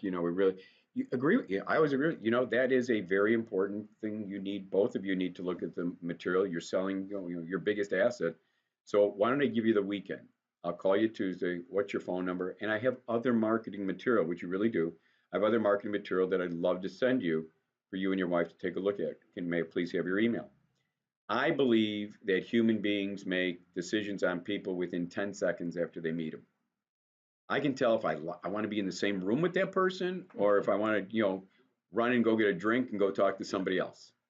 So I get, to me, it's the very same thing. If you guys are not obnoxious, if you're very professional, if you look like you're nurturing and want to help, they typically will give you their phone number. They'll give you their email address after the second visit. So that's why I go there for the second. And I don't anticipate them saying, hey, come on in. I looked at it. It's great. I want to sign up the listing agreement. That isn't what my expectations are. But I am going to stay in front of them and until they give me that listing appointment, because I'm a very good listener. In all the years I've been doing this, I've yet for one realtor to tell me, you know what they told me at the door? To die and go away, never to come back. No one ever tells you that, because you gave them all sorts of great marketing material on their home. What I have found is that when they deliver it and you don't follow up with them, you don't drip on them, you don't call them, your competition's still calling them, and you lose to your competition because they keep calling. So you still have to stay in front of them with the follow-up. Too funny. Let me interject for a second. I had a lady in the city, in the clearing area. Anyway, what happened was I told her, listen, because I had met with her and her son. I was kind of working with her son a little bit. Anyway, long story short, I met with her to list her property. Oh yeah, yeah, yeah. She was kind of avoiding me throughout the whole house, and she kept putting me off, like, oh no, and all that. You know how that whole story goes. So I followed up with her over time. Well, in the meantime, she ends up listing with another nearby office, which it was like right there. And it was on the market for like, I don't know, 7, 8, 9 months. I was like, gosh, I could have sold that. Yeah, by City now. property, man, they move like that, they're gone. Although she bordered an alley and a 7-Eleven. Well, maybe some people didn't like that, but I didn't let that deter me. So anyway, long story short, I went, and I kept talking to the son, saying, hey, why don't you mind give me a shot? I know I could sell that. I've never let a Chicago listing expire. So I went in, I told her what I needed done. So you need to paint this, you need to do this, clean out the basement, paint the laundry room, Yeah. Get it ready for sale. get it ready for sale. I listed that house and sold it like within 2 or 3 weeks. Fabulous. But the funny part about it is that originally, like you said, she was real standoffish and real just didn't want to talk to me. You could just feel the vibe. Yep. Because she already had somebody in mind. That's why I say to you guys, don't, in any sales approach, especially when it's person to person, be an effective listener. They're not telling you to die and go away. They're just not ready for you today. Right. And so by you staying in front of them, either with phone calls or with drip material, and I'm going to give you at least 7 pieces, if you got pieces that you can keep putting yourself on top of the deck, on top of mind, when they're ready to make a decision, it's going to be hard to ignore you. First of all, they want Correct. Go ahead. Let me finish that. I lost train of thought. I'm old. I had told her when she expired, because she actually did expire before I actually relisted. I said, I'm going to tell you who's going to contact you, and I gave her 2 names. And I said, they're not going to leave you alone. They will be on you all day. So she goes, well, when I went to list, she goes, I saved you everything I received from these agents. So she gave me this huge envelope full of all their material. Absolutely. And it was, actually, from one of my other offices, he had a handwritten note, and I know it wasn't his handwriting. She goes, man, that is not a man's handwriting. And she got real belligerent towards all these people, like, because they just inundated her. Phone calling. Can you bring some of that stuff in for us to look at? Yeah. Next Friday? I'm like looking at other people's markets. Yeah, I See will. what they do. Well, you know what though? I might not be here next Friday. I'm gonna be going to the Orland meeting. Bring it in with you when I just come back. Okay. I was at the one meeting last Thursday. I might just go. Oh, okay. Because I actually live 10 minutes away from there. Oh, Oregon is closer to you. Oh yes. Okay. Oh yeah. Okay, well, bring them out. Okay. But I was going to say, Yeah. I thought she was asking when she first asked the question, how do you handle that when you take this to the door and they're not home, you have to leave, then you try to get the phone number and email address. How do you Well, handle that? then again, within 48 hours, Oh, you're I'm going back. back. I'm going back. Oh, okay. So either way, whether I meet them face to face or I just leave it, I'm going back 48 hours later. And even it's interesting when you go back 48 hours and you didn't meet them the first time, they've been staring at you for the last 48 hours. And so, they know who you are coming to the door. And so you are, in essence, then introducing yourself and saying, have you had same conversation? Have you had a chance to take a look at the marketing material that's going to help sell your home quickly, profitably? You got to remember, you are a breath of fresh air. As much as you guys may or may not feel comfortable going to the door, you're a breath of fresh air because everybody else they're getting 5 and 6 postcards a day, and they're getting handwritten letters, and they're getting phone calls, and their voice messages are filled up. And you're the only person that's coming to that's person to person. That's how human beings really make relationships, is we meet each other. So I think you guys, in my opinion, are a breath of fresh air. You just got to overcome the fear of, I'm going to go and knock on a stranger's door. But make sure that it's, once you do it a couple of times, it becomes second nature. All right. So here's again, real quickie on, let's take a look at, can you guys see this up there on the screen? All right. Are you guys seeing what I'm seeing? Okay, you guys know about Glen Marino, so I'm not gonna spend time on Glen. Although I am married to my college sweetheart for over 25 years, and I have 3 beautiful daughters, which I'm very proud of. Flower pots. And Thank you got a you. grandchild. Yes, and I got a grandchild on the way. Yes. More examples. This is cool because again, with the flower pot strategy, what I find fun and interesting is, if it's February, you can throw hearts in there for Valentine's Day. If it's Memorial Day, you can put U.S. flags. If it's the 4th of July, you can put sparklers. Kind of cool stuff. You can, if it's Easter time, you can put, little bunnies in there. So if you feel like you like decorating your flower pots and being known as the fun and creative person, make it a yeah. You can make yourself a fun person. This is an example of what not to do. Do not do live flowers. In other words, in my house, if you deliver me a live plant within a week, it's in the garbage because I kill it for some reason. And what I don't want is if my marketing material is in the flower pot, I don't want it to accidentally or purposely go out with the dead plant. Some cool testimonials. Received my first call back from the flower pot, going on a listing presentation next week. Woo, super excited. Um, Here is, I decided to give the expired listing a shot. So far, I've signed up one listing at 224,000 when the average was 132. I had an appointment today. He indicated the reason he chose me from the stack of 8 letters he received was that I sent a handwritten note that was specific to his home. I have been asked back tomorrow to sign the contract. It's worth $510,000. I have an appointment later this week for a $299,000 home on the golf course. We'll be looking at how to get leads using expired listings, and we're not going to go through all of this today. Selling essentials, though, we will go through. People do business with people they bond with and trust. I do not know how to do that with a postcard. I do not know how to do that with a voicemail. I do know how to do that with the ringing of a doorbell and shaking someone's hand. Find opportunities to eyeball your leads, to shake their hand and introduce yourself as a person. Make that 10 seconds of favorable impression. With that, you're typically going to be welcome, and not as a postcard and not as a voice message. The key to your success is to have a daily success plan, which means please use a calendar. If you guys haven't been used to it, please start using it. I can't tell you, if you looked at my Google Calendar, I know where I'm supposed to be every hour.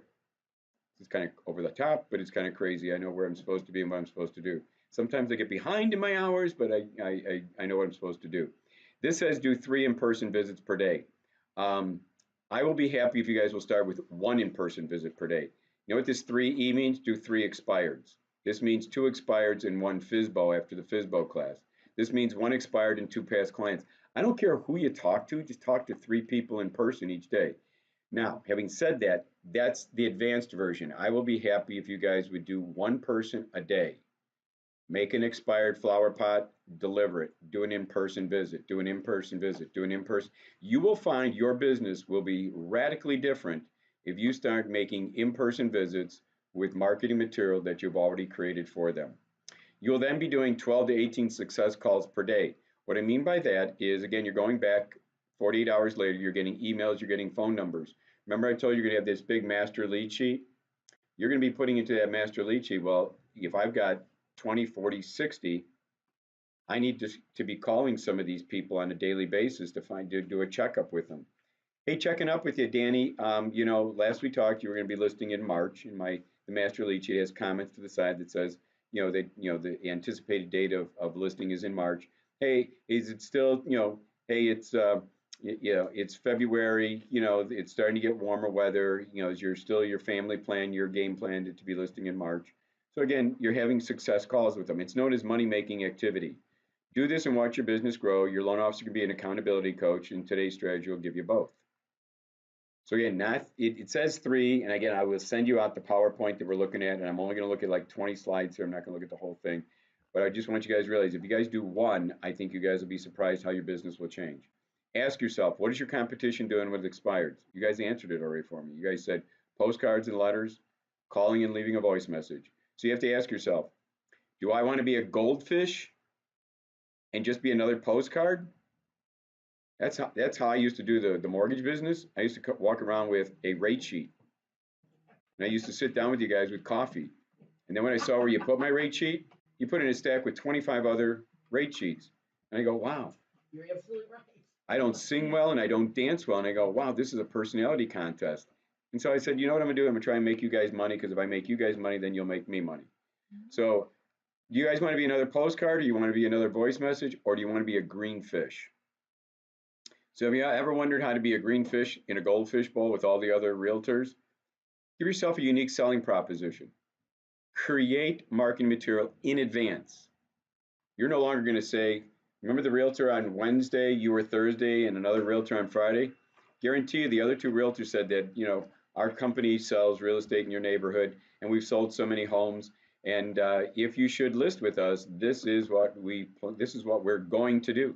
You showed up for your listing presentation. You showed up for your expired, and you said, this is what I've already created for you.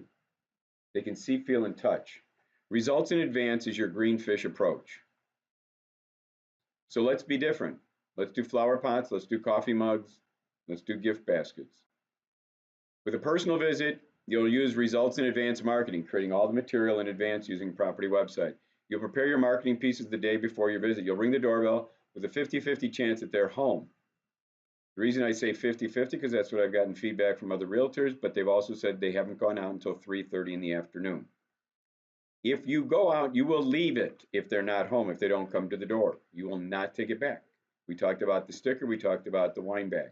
Set the appointment after they review your marketing materials. Set the appointment as every time you're making that phone call, that follow-up with them, you're trying to set the appointment with them. And obviously, you're going to continue to drip on them. I'm going to show you, give them 2 drip pieces a month plus a phone call 3 times throughout, subsequent months until they're ready to list with you. You'll have a much higher rate of conversion.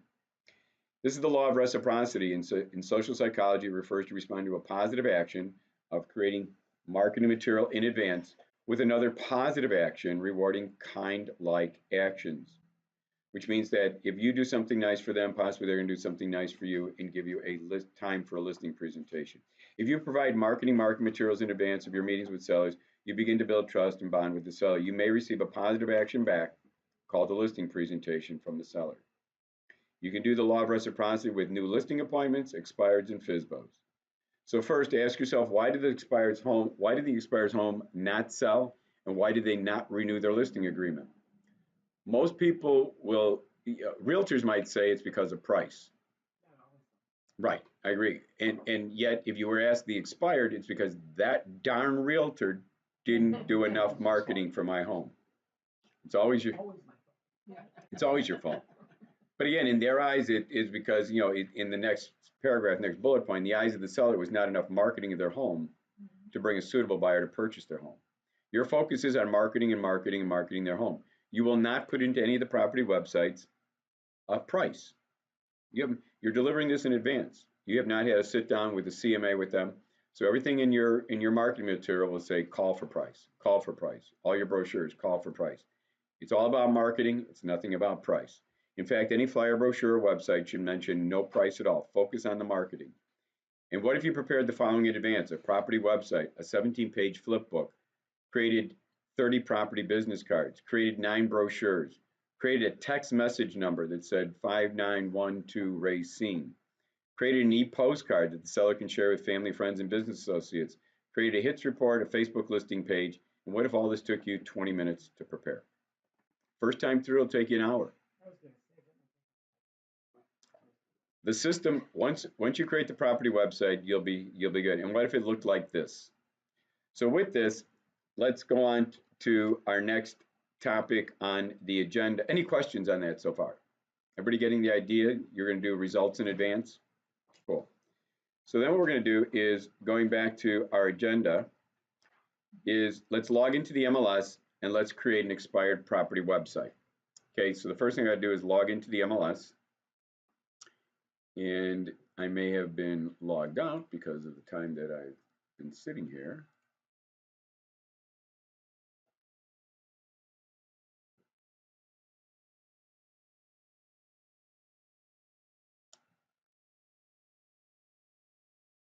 So let's see if I can get back in.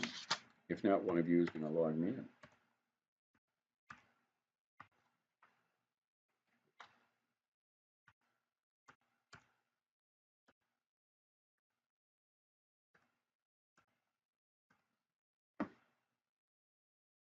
Hmm.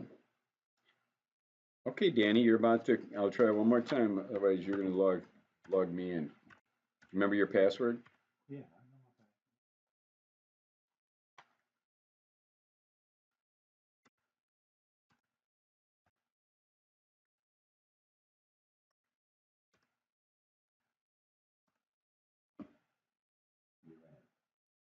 my password. Okay, I just had fat fingers the first time. Okay, what I typically do when I'm looking, going back to some offices, the broker owner, the broker manager, they will provide some of their agents with subscriptions to RedX, to LandVoice, but that costs money. It costs money to the broker owner, possibly the broker owner is, passing it on to you guys as agents. I'm saying let's do what's free. The MLS is chock full of expireds and cancels. We pay for that too. Oh, it's really not free. Absolutely. Nothing's ever So at least don't pay additional. Exactly. I love to pay a couple of So here we're going to do. You're going to come over here to search, and you're going to search, detached single family. And then the very first, there's three things you got to do here.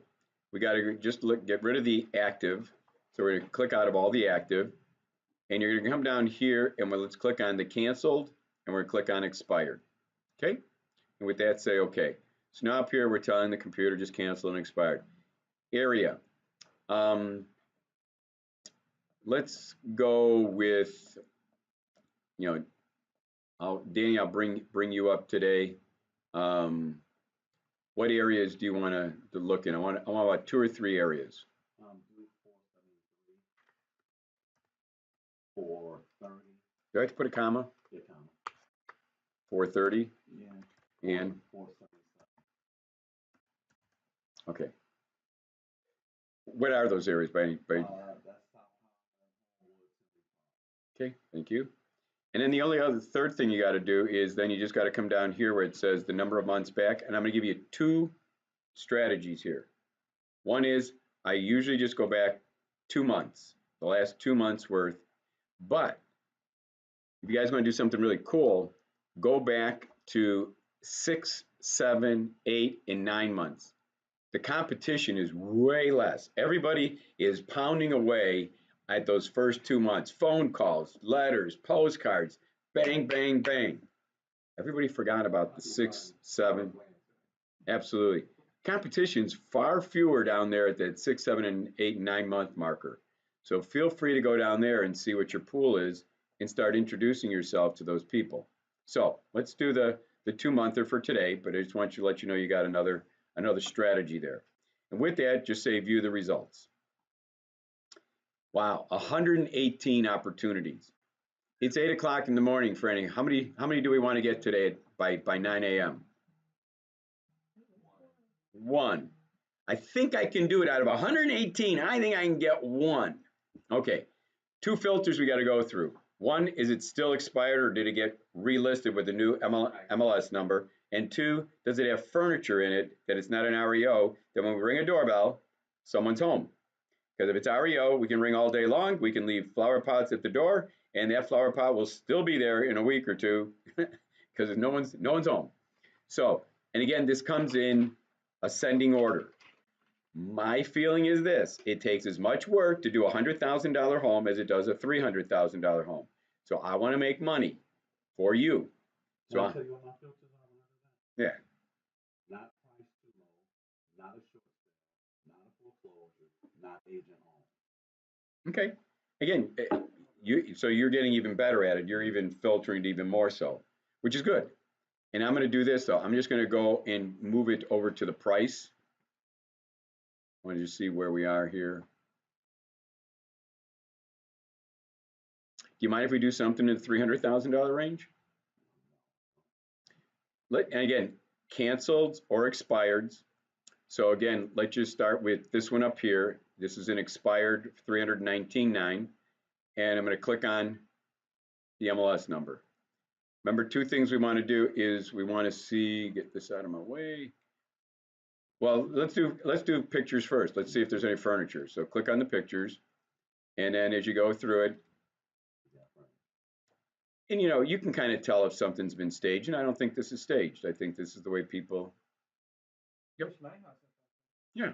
So it's, so we meet one green light, right? Furniture. Second green light, come over here to additional information, and we go down here to the fourth line down. It says listing and property history. And with that, I'm looking to see that it still says expired on the very first line. It's expired. I got a second green light. Now, caveat from me. Again, I've learned this from all of you. People have told me, Glenn, if the date that it was expired is within 3 days of today is what, the 25th of January. If that said the 24th of January, I have 118 opportunities that we just filtered. I would skip it only because I've been told by you people that maybe the existing agent is slow in getting their paperwork into the MLS. You guys are going to do all this work of creating the property website and the cover letter, and you're going to go deliver, and the person's going to say, oh, Mary Jane was just here an hour ago, and we just relisted with her. Yeah, thank you. Boom.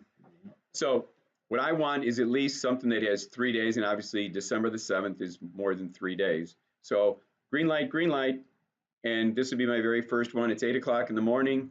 It's 8:05. Let's get the going on it. So with that, I then would log into my agent marketing account. So that's Glenn. This is agent marketing.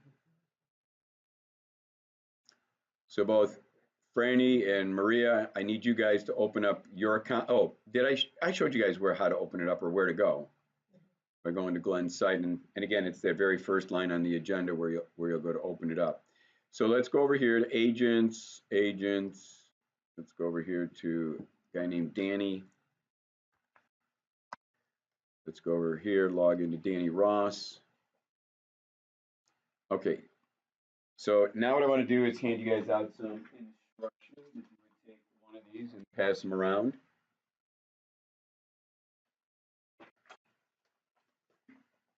And take one of the.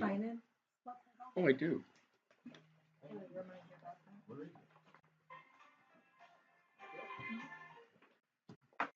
Is there a sign in on the table? A clipboard? Oh, don't bring that next week.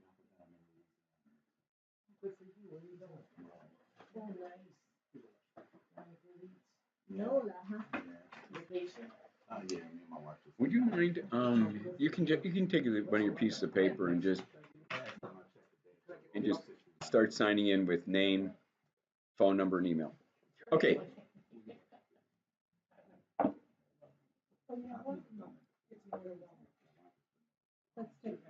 Oh, never mind. I thought they want to say. I'm a jazz fan. I didn't do blues, but I'm a jazz fan. All right, so what I'm going to do is I'm going to go to how to create a property website. You guys see up on my screen up here, and you should have this in front of you as a handout. So it says first instruction 1.0. Danny, what does 1.0 say to do? On how to create a property website. 1.0. Click on the properties tab. Cool. So let's go here to agent marketing. It says click on the properties tab, so I'm going to go to properties. Then what does it say to do next? Click on add new. Everybody see add new? Click add new. So I'm on, there's two handouts I gave you. One is how to strengthen. We're not on how to strengthen. We're on the other one that says how to create. And with that, I'm going to click add new. Maria, what does the next step say to do?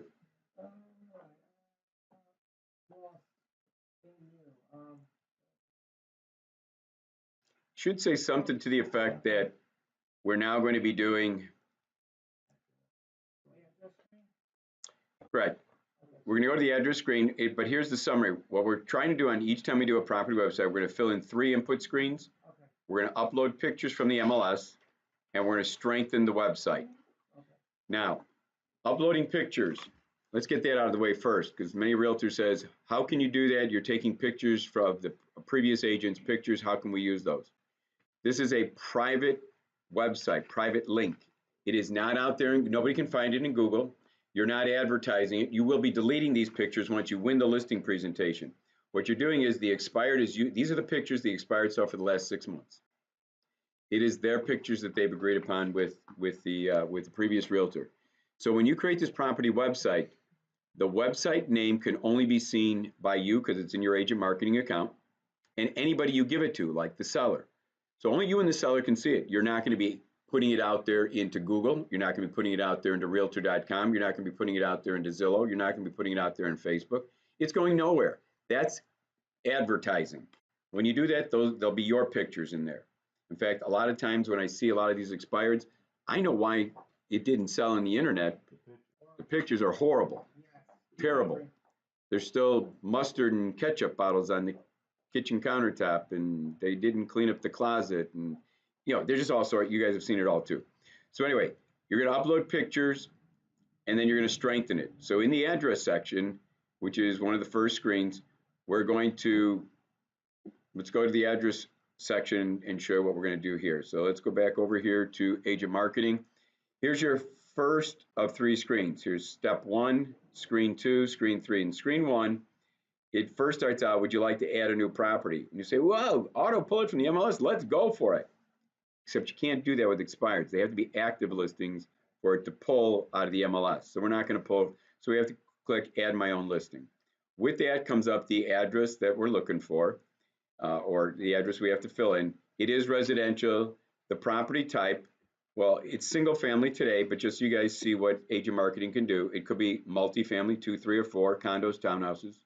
Could be a co-op, could be vacant land, could be income producing property, could be a rental or a lease, and could be for sale by owner. We'll use the for sale by owner next week. Okay, so today it's single family.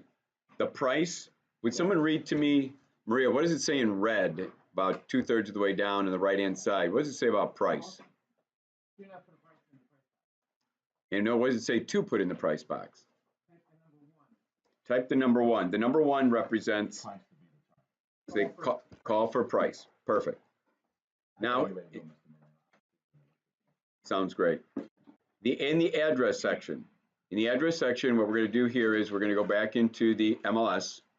And what I do, because I don't like to type a lot, is I copy the address out of the MLS. Okay, copy it. Go back over here to agent marketing, and I'm going to paste everything, city, state, zip, everything into the address section. And agent marketing is tied to Google Maps. So you see the Google map comes up, and so what I'm doing is say, yep, that's the address. And when you click on it, it pre-fills everything in for you. Okay, what I did, Sam, was I went over here to your MLS. I copied the entire address, city, state, and zip. So I copied it, and then I went back over here to agent marketing, and these were all blank before I put everything into the address. And then Google Maps says, oh, I found the address. When you click on the Google Map notification, it pre-fills everything in for you. Let me do this. Let me take. It's in the agent marketing. Yeah, it's in agent marketing. Right, so I have to worry about it. Automatic. That's okay. Perfect. So now if I take all this out, so say I paste everything in there, okay?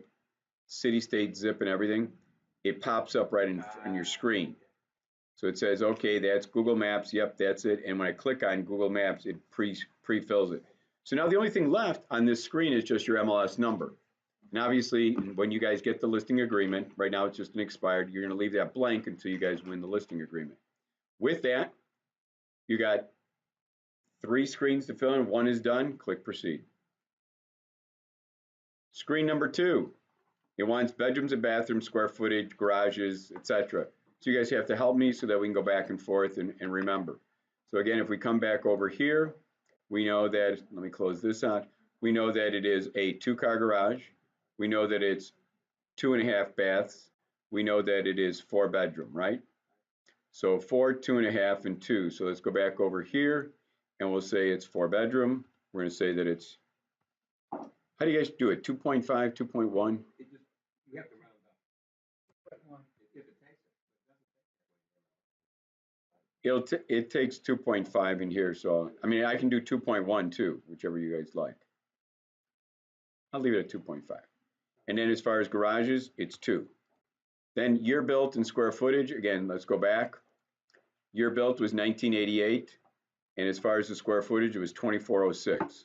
Okay, so 1988, 2406. So going back here to age of marketing, 1988, and then as far as square footage, 2406. Was that it? As far as the lot size, what I do is, again, in the MLS, you guys have that really cool PIN number that's a link. If I click on the PIN, the property identification number, it takes me over here. Sure it does. Not today, it's not going to do that. Well, what's nice about the city of Chicago is usually it's not irregular lots, it's 95 by 125. Anybody got a calculator? Multiply 95 by 125.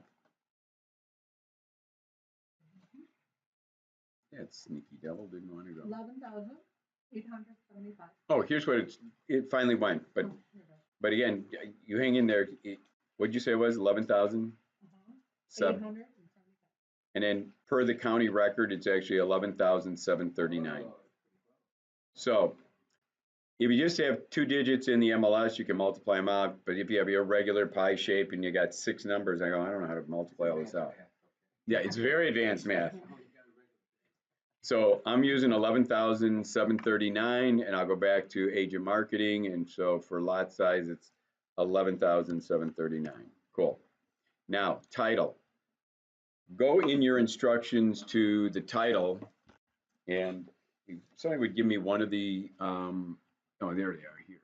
As far as the title is going to be on like page 3 or 4 in here. So we did this already. We did on title.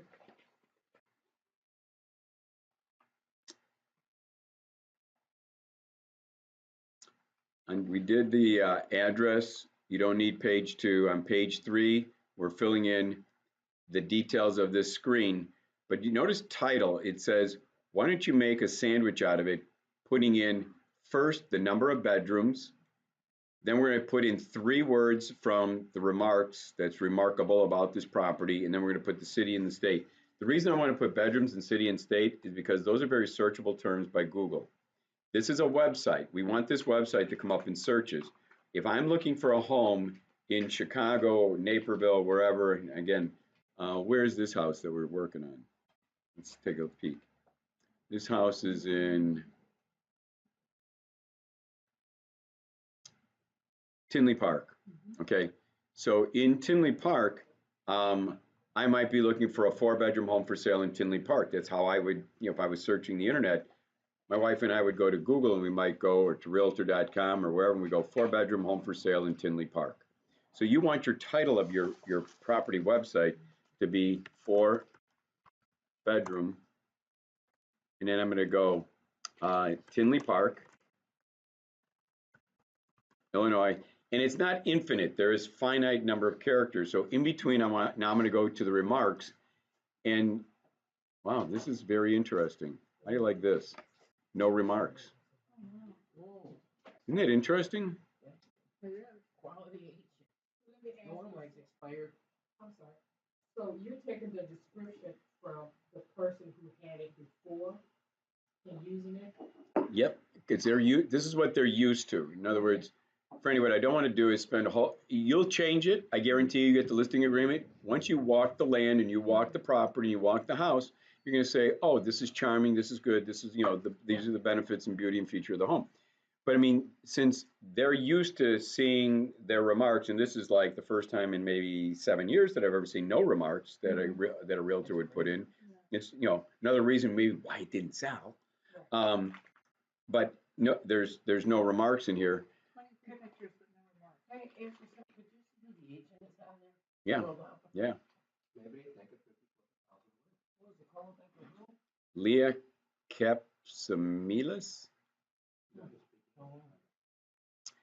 So anyway, we're just going to make, you would normally copy and paste, but this looks like, is that brick? It looks like I'm just going to say brick 2-story with professional landscaping, just to put something in there for right now, okay?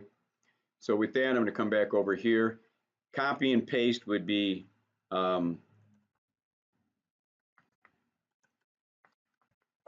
beautiful brick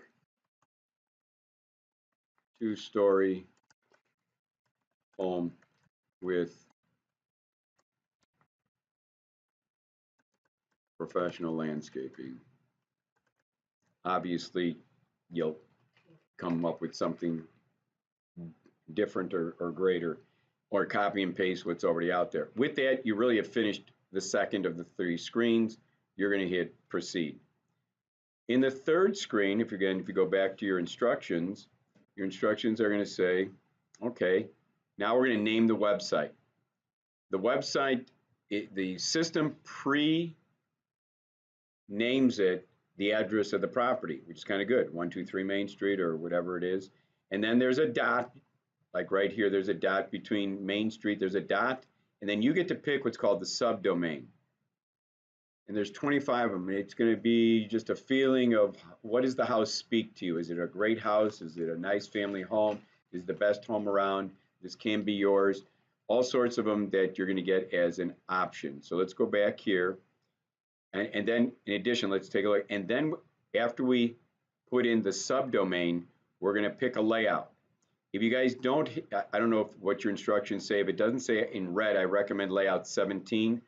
It says layout 2, that was my favorite before. Cross out 2 and put in 17. So cross out 2, put in 17. And then you're going to pick a color for the layout. And I'm going to recommend blue, but if you guys say, no, no, no, I'm with Remax, I want red. I'm with HomeSmart, theirs is red. You pick the color you like. It's your property website that you're creating. So let's go back and do those couple of steps now. So the first thing you said was name the website. So it starts pre-naming it, 7915 Dooney Avenue. And I'm going to, again, shorter is better. So I'm going to abbreviate Avenue by backing off everything after the AVE. And then here's where you select, there's a dot, and then you select the subdomain. The only one you cannot select, should not select, is epropertysites.com. That's California, that's agent marketing. We're not selling websites, we're selling homes. So you want to go, to seemyhouse.com, best home around, best priced home, can be yours. I'm just gonna pick something generic like nicefamilyhome.com. With that, that's the name of the website, www.7915 Then you said in your instructions, pick layout 17, and then I have to pick a color. Here's all the different. Cranberry, so pretty. Let's pick cranberry. I like taking any type of choices that you guys like. So let's do that. Then it says click choose. And with that, I've finished the third screen. With that, I click proceed. And now I finished one of the 3 major tasks. We had to do 3 input screens, upload pictures, third is strengthen. So let's go to the second part, upload pictures. To upload pictures, again, you're going to be over here at our instructions. They say, okay, so we did all this. We selected a color. We click choose. You're now at a page where there's no graphics. It just says your property's been successfully added. It says if you're trying to create a property website for an expired listing, I'm in the second paragraph. It says do the following to upload the pictures. Rule of thumb, always upload the largest pictures to agent marketing. In other words, you're gonna have to click on in the MLS the small picture, make it big. You're also gonna find out, it'll also be foolproof because I'm also looking for this wonderful button that MLS has put in there. For all of us that wanna market to the expireds, they put a download this picture button in there. So the MLS is allowing us to download all these wonderful pictures. Remember, it's a dead site, so we're just borrowing the pictures. In fact, it says here, for expireds, if your pictures did not auto-load from the MLS, which they will not, or if you are borrowing pictures from the MLS to win a listing presentation, log into your MLS and find the listing and do the following. So we're going to click on the picture and make it large. Under the picture, there's something called download this photo. Repeat the process until all the pictures are downloaded. Tip, start with the last picture and end with the first picture. Okay, so let's do what it says there. Let's go back here to agent marketing, leave this alone. I need to go into the MLS. I need to, oh, let me do one more thing before we start with the pictures. In the white space, in your instructions, right where you are, please put down go and put it like a little star or something that it's very important. Please go to your downloads folder and delete yesterday's photos. Meaning you're doing this every day between 8 and 9 o'clock in the morning. So what you're going to do is, I don't want you to have 2 sets, 3 sets of fronts of houses and foyers and kitchens, because you're going to drive yourself absolutely nuts. So that's why I've had, and so what I'm going to do here is I'm going to go over here and I'm going to go to my downloads folder. Every computer, does everybody see up here on my screen? Everybody has a downloads folder. So go to your downloads. And typically mine's in alpha order. I'm going to go to the P's for photos. And in the P's, you guys can see that I have, again, another good thing that the MLS does, not only do they allow us to download, but they name the picture as it comes out. So the front of the house is photo 0, second picture is photo 1, photo 2, photo 3. So photo 25, if you have 25 pictures in the MLS, will be photo 24. This one had a lot of pictures. So I'm going to go photo 0. If I hit the shift key and hold it down, I can go to the very last photo. It highlights them all, and I'm going to delete them. Boom. Now I'm just going to go back up to make sure I don't have any other photos, PHs. Photo resizer is not a photo. So great, I got rid of all the photos. So now when I put photos in now from the MLS, I know it's today's work. So very important, clear your downloads of anything that says photo 0 to photo whatever your last number is, get it out of there. All right, going back to the MLS now. If I click on the picture, everybody see this download this photo under here? Great, remember our instructions said start with the last picture first. So let's go down here. And so let's go download this photo, click on it, it's going into my downloads bucket. 22, you don't see it, it's just hidden underneath. Click download. 21, download. 20, download. Now, would you put all the pictures in your presentation? Get that question every time. I personally would, because again, I want to win. And they're used to seeing 23 pictures. Okay. If all of a sudden it shows up that I have 10, are they going to feel like I'm going to take shortcuts? So it only takes you another minute to click them all. No, So, I'm just curious. so I'm on 19, 18, 17. That's a horrible one. Yeah, exactly. I don't even know what I'm saying. I hate when I have to go into a property and start rearranging everything. 16. Take me 3 hours, 4 hours to take pictures. But it's worth it in the end. I say hire a professional photographer, and you know I've done that too. the photos sell the house. I've clicked on a couple of, you can see I got dupes in here because I've clicked on some of these twice. I'm on 11. Let's go to 10. Wow, that looks dark. That's horrible. My countertop is flat. So I just washed it. It does. 8. Well, again, you guys, you can almost see why the house didn't sell. Right. I mean, if this is what was given to people to look at, Especially, that's a gorgeous house. Yeah. it is. And there's And for that price, what is it, $319 is it? $319,900. That's cheap. I got a 2-story and that's just so high. 2 to go. I 2. live in Centennial, that's why I made it down. Okay. Yeah. All right, so we got our pictures in there. So hit, we don't need this anymore. So now what I want to do is, if you go back to your instructions now, your instructions say, so now you've got them on your computer in the downloads. Then if you go to the next page, it says look for the blue add more files. It says click the blue. There's a black one and a blue one.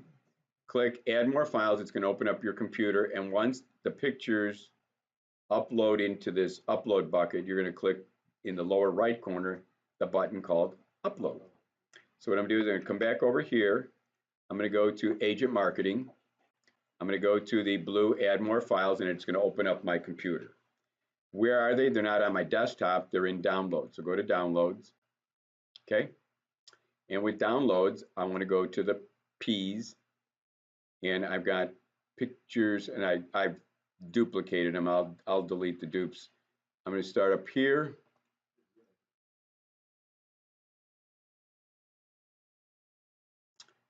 I wonder if I were to sort this, if it would resort these in numerical sequence. I'm just going to try something. Oh, so smart. Okay, they're now in. How do you do that? I just clicked on name. Whenever you click on the type on top, it sorts it then in.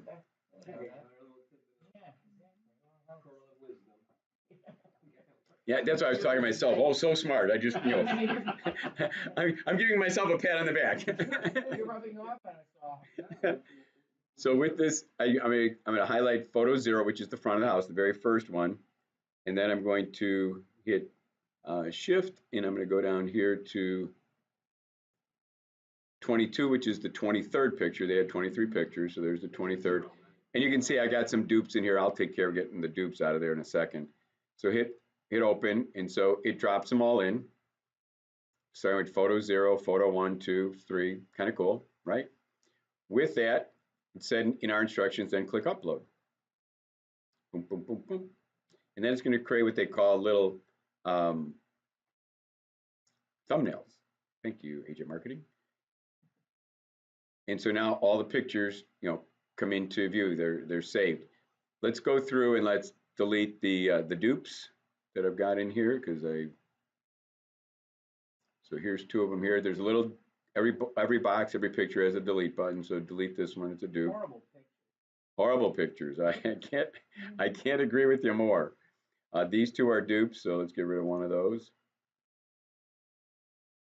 These 2 are dupes. It's only because I had a heavy hand when I was doing this. Oh, this one here. Man, I was really clicking on that one, wasn't I, Francine? I got another one of these. Okay, I think I got rid of all the dupes. All right, so and again, in your instructions, it says, then if you don't, if for some reason you uploaded them and they weren't in 0 through in the order, again, they may be wrong too in the MLS. I'm not saying that just because you put them in 0, 1, 2, 3, that they're, is this how you would walk through the house?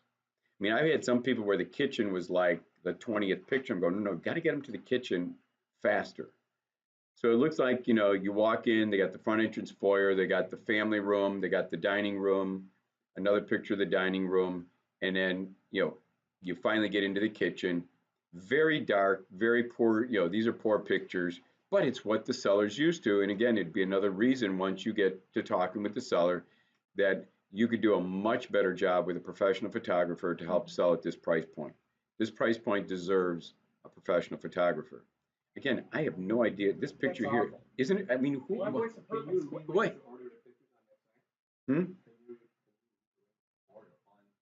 Oh, yeah, absolutely. See this? I'm glad you mentioned that. So let's just say, for sake of discussion, you said, you know what? I want to get the kitchen in here sooner. So here's the start of the kitchen. Say you wanted to move it up to here. Just drag it, bump the picture over, and then you can do that. So I'm going to leave it here for right now with the other, but yeah, just drag your pictures around in the order that you would, first floor, I would do the second floor for the bedrooms, and then what I would do is I'd do the basement and the outside, which kind of, toward the end here, we got the outside pictures, which is fine. So, and again, there is no, I don't think, well, the only basement picture they've got here, I think, is just the washer and the dryer in the basement. All right, with that, your pictures are in that order. Let's go back to our instructions. The instructions say, okay, click the upload. It says, click add more files, which we did. It says right here, Sam, it says, use this drag bar here to drag your pictures and put them in the order that you would walk through the house. And then it says add a caption. You will not add 23 captions today. You'll add one caption. Welcome to your new home. But once you guys have the listing and you guys want to go and you have your professional photography in there, then you can start captioning. And this has a beautiful granite countertops with glass bevel cabinetry and granite backsplashes, whatever, hardwood floors. You can put all that in there. So for today, let's just see where it says add a caption. Click on add a caption. It gives you 150 characters. So put in here, welcome to your new home. Cool. And hit save. So you're giving them an idea that you can caption. You can mention it when you're talking with the seller. With that, go back to your instructions. Your instructions then say, take the time to type in a description under each picture, not for the expired, just on the very first one. Number 8, next page, it says go to the edit button on your properties tab. It says go to details and links and enter the monthly amount for real estate taxes and homeowners insurance. Okay, so let's do that. Let's go over here and you're gonna have to go back to your list. So here's your list. This is the one that we're working on today, 7915. You're either activating it, which we're not, it's an expired, we only activate when we have a listing agreement. You're either gonna go to tools or you're gonna go to edit. It said in the instructions, go to edit. So you're gonna click on edit. You may as well, you're at setup, properties tab, website or options. My instructions said go to property, but I'm going to stop here for a second. Setup. I see one here. It says status. Select one. Well, we're in setup. The rest of it is all filled in except for the MLS number. Then let's go here. It said go to property. It said, okay, let me go over here. Back to the instructions. You mean on the instructions? I'm at 8.0. Okay. And I'm at the very top. It says go to the edit button. Oh, okay. And then it really should say go to the edit button and then go to the properties tab under edit. All right, gotcha. And then what we're going to do is we're going to scroll down and we're going to put in taxes, insurance, and HOA dues if there are any. So with that, Maria, then follow me here for a second. So it is, I came over here and I went to, I'll go back to the properties for a second. I was at the property. Here is the edit pencil. Okay, I click the edit and then the property tab under edit. And now what I can do is when I scroll down, here's the HOA dues, the monthly taxes, and the insurance. Let's start with the taxes. I know how to get to the taxes because I can come over here to here and it says 9,349. Can someone use their calculator again and divide 9,349 by 12?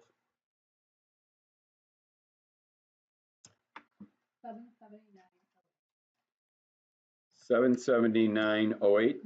All right, and then for a house for $319,900, probably $150 a month for homeowners insurance. That's gonna be a guesstimate on your part, on their part. And then HOA dues. Let's just check to see if there was any, and it says 0. So with that, we can just leave this alone. So with that, hit save. It says error, you must select the status for this property. What it is, I did, which goes back, I did, but I didn't hit save, so the status is there. So you hit close, and the status, it puts you back into the setup. Remember we were here at property? It puts you back at setup, and it says, what's the status? And you're gonna go setup. Now hit save, Glenn.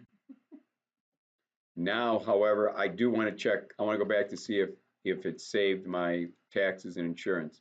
So edit, per the instructions at 8.0, go to the property tab, and then go here to, yeah, see, because my status wasn't there. So this was 779.08, and this was 150. Okay, and hit save. Next, go back to your instructions, and your instructions say, okay, now let's strengthen it. It says, see the separate handout. If you guys go to your other handout, it's smaller, it's like 3 pages long. Tanya, what's the first strength move? What is it talking about doing? What are we going to add? While Tanya's looking at that, let me just tell you what are we talking about when we talk about strength? In Google, in search engines, we're one of a million websites out there. But if we add things to our website, like music, like banners, like video, like put on property features, the more things we can hang on to it, that Google, when its groomer is coming through and somebody says, I'm looking for a 4-bedroom home for sale in Tinley Park, if somebody just has a write-up or somebody has a property website with music, with banners, with this, it's going to say, well, that's much stronger. It takes stronger websites and puts them at the top of search answers. So all we're doing here today is doing 3 strength moves. So the first one is music. Okay. Again, if you guys want to make a note for yourself, where do you find the music? What you're going to do is, remember here, when you're in this mode, when you're in setup mode, there's only 2 buttons, edit or tools, edit or tools. So for music, go to tools. In tools, you scroll down to where it says music selection. Cool. With music, your instruction should have a big red box around music on home or virtual tour. What you don't want to do is you don't want the music to play both on your home page and on the virtual tour. When people open it up and they're in a business environment and it starts to play this loud music, what are they going to do? They're going to click off of it, for God forbid, if the boss sees them not working on work but looking at property websites. So what you do is you click the drop down, and you say only play the music on the virtual tour. The second thing is, you guys will go through it. I'm not going to go through it now, but there's 1, 2, 3, 4, 5, 6, 7 genres of music. I'm going to pick easy listening today. Each one of these is a play button. I want to play. I have to turn my sound back on. So you guys will play music that you guys like. Once you find the one that you like, you'll turn it on. And today I'm going to pick grand strings. But I'm going to turn the music off and playing music on the homepage. So hit grand strings, and once you find your music, hit save. With that, what's the next? Turn the page. What's the next strength move? Front Street banner. Again, if you go back to your list, you have 2 pencils. You have either an edit pencil or a tool. Edit or tools. If you want to make a note for yourself, for the banner, it's tools. Go to tools for the Front Street banner. Okay, banner is the second one down. You see banners and overlays and tools. Second one down is banners and overlays. Click it. And now what you have to do is you're going to get like a Miss America sash that goes across the left corner or the right corner. I don't feel like we should crowd the roof line here, but we got this open space with a tree here. My guess is let's put the banner on the left side. With that, I'm going to put a little radio dial under left versus right left. Now you have 3 words that you can put in that Miss America banner to describe the house. If you're like me, you need some mental prompting. So you click these googly eyes. My instructions say click the googly eyes, and it opens up all these suggestions. It'll say, is this, that's all I can call them, the googly eyes. Is this a great investment? Is it a great location? Is it highly desirable? Is it just beautiful? Is it, okay, so let's do highly desirable. And what we're going to do there is, since you can't click and it'll pop up in there, so Glenn doesn't like to type a lot, so what he does, he copies it, and then he moves up here in this box where you're supposed to type it, and he pastes it. So highly desirable, and hit go. And when you hit go, the banner shows up in the front page. Now it's too far left justified. So your instructions say then put the cursor next to the first letter there and hit the space bar a couple times. Hit go again, and now it's nicely centered. Oh, nice. Hit save. Done with two You strength. can do all mine. You're That is fantastic. great. It's really good. But you know what? After doing so many of them, you're gonna be the same way. Yeah. It was. And that's when I give you the instructions too, so that you guys can just follow. And then when you call me and say I'm stuck, I go, okay, what page of the instructions are you on? It's like, unlike if Danny were here, I'd be teasing him. Unlike Danny, who calls me and says, I don't have the instructions in front of me. I'm just trying to wing it. I go, nah, winging it's not what I want you to do. Okay, so what's the third? Turn the page. What's the third strength move? Property features? Property features. Okay, property features. So what we're doing there is every MLS, every expired, every canceled has room sizes because that's the template that MLS gives to all of us. What we want to do is we're going to take the room sizes and we're going to put them into agent marketing because it fills up our brochures. We have 9 brochures. We want our brochures to look robust in the eyes of the expired. So here's what you do. You come over here to agent marketing, to the MLS, and under here, you guys, under the picture are your room sizes. So I want the living room. So what I'm going to do is I'm going to copy that, and I'm going to come back over here to agent marketing. Oh, and to get there, again, let's go back to list. This one, remember, we have an edit pencil or a tool. Edit pencil or tool. You guys have been going tool, tool. It should say go to edit. So if you go to edit, and then you go to the property tab under edit, you will see features. It's really property features, but features. And so you're going to paste in, there's the living room. Go back over here, and you're going to take the dining room. Copy it, and go over here, and you're going to paste it. Go back over here, and pick up the kitchen. Copy it, and go back over here, and you're going to paste it. Go back over here, and let's pick up the family room. And let's go over here, and let's paste it. Do a couple more.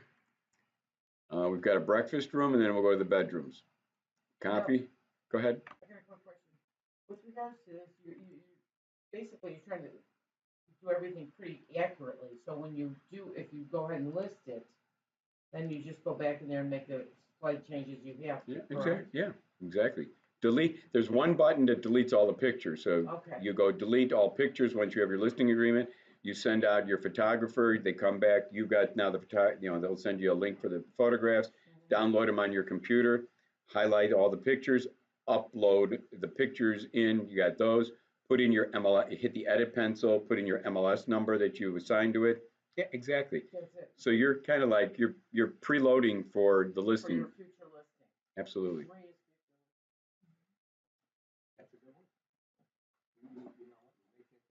So let's go over here. Let's do the master bedroom. Let's go over here to the second bedroom.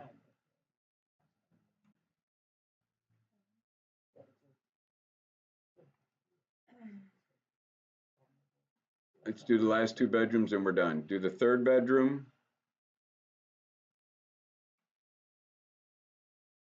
And then let's do the fourth. Last one.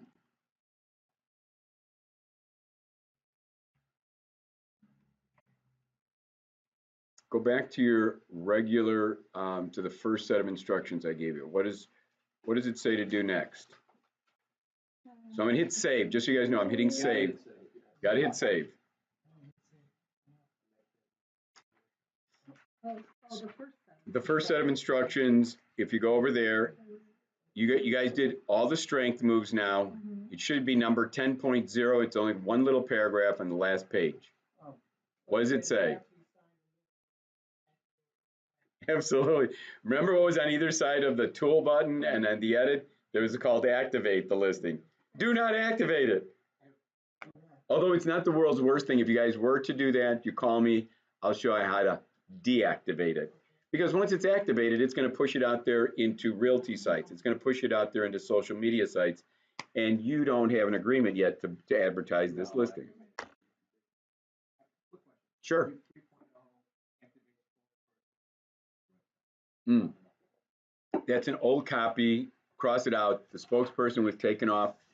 Agent marketing found out that by taking the spokesperson off of the website, it got ranked higher in Google.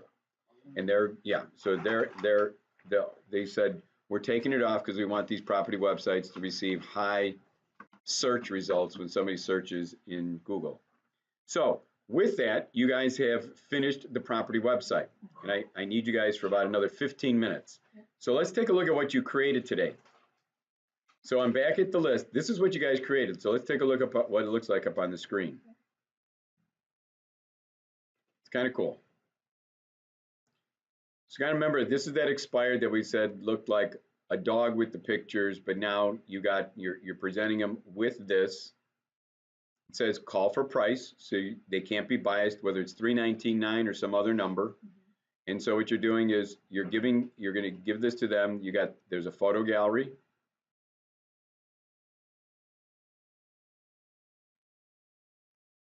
It's got a virtual tour with music.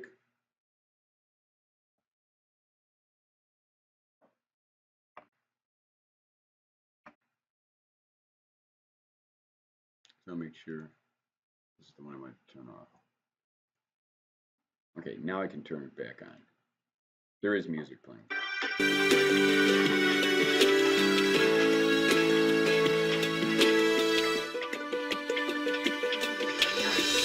They're grainy because, again, the pictures were not taken with a real good camera. Yeah. But again, it's what they're used. This is what they.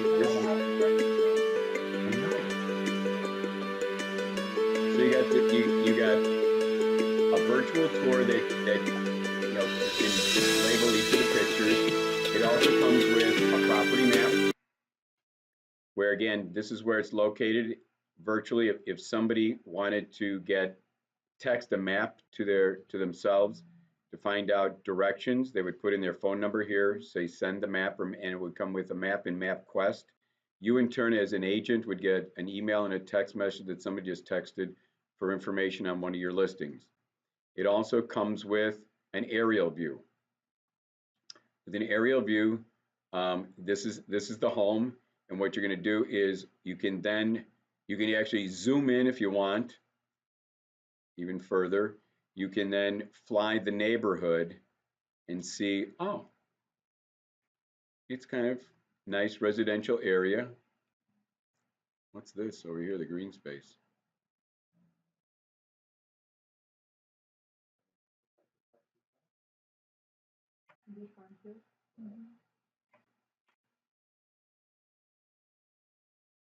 Playground?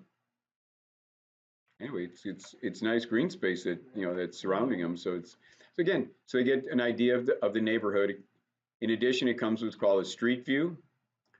And a street view, they can actually take a virtual car and they could actually drive the neighborhood if they like. I'm not going to do that, but they can actually take this compass and they can then rotate the view and see the neighborhood and say, oh, people are maintaining their lawns well, it looks good. The neighbor next door doesn't have a chicken coop or a rusting car in the driveway with no wheels.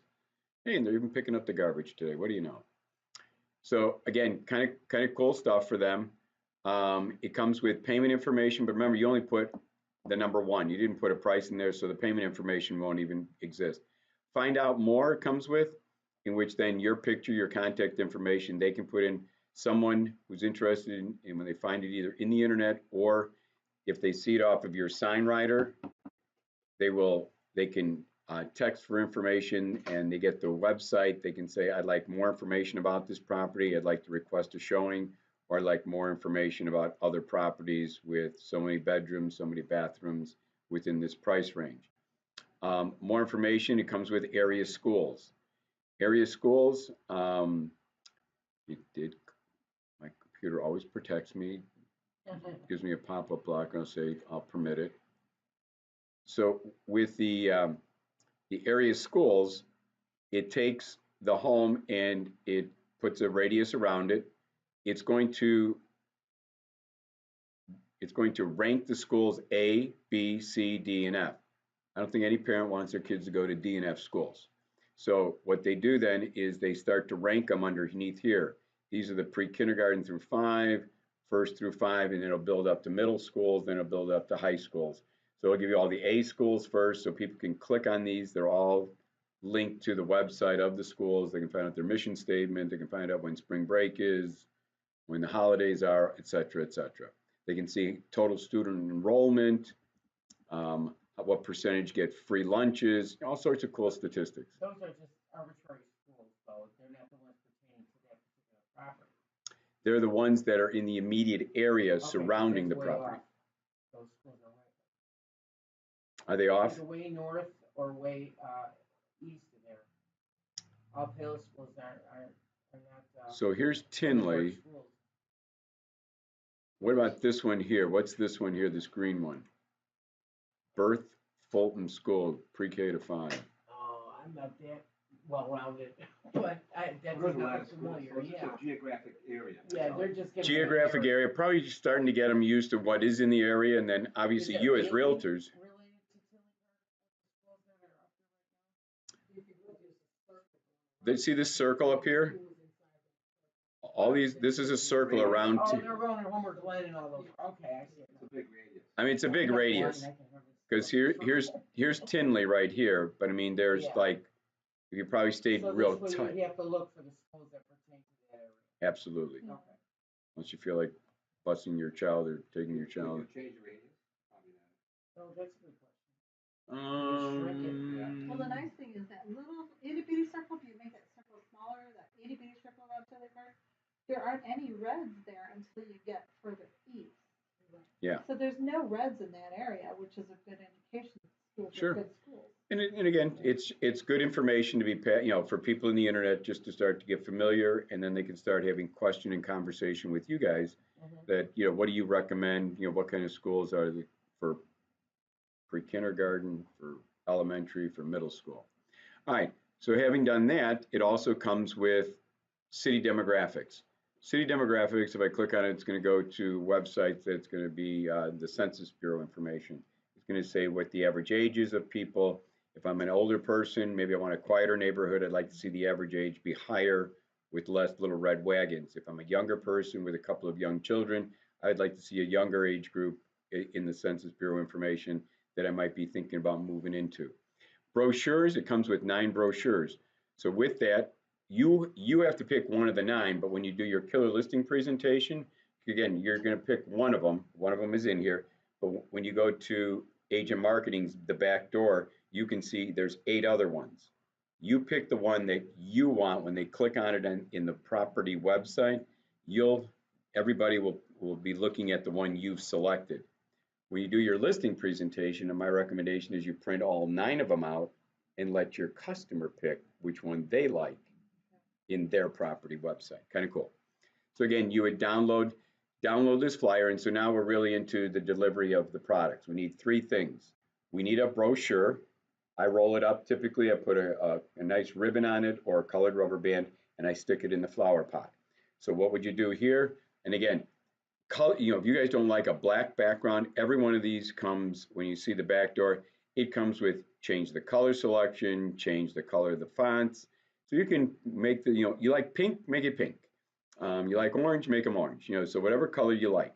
This one happens to come with a black background. What you would do is you click download the PDF.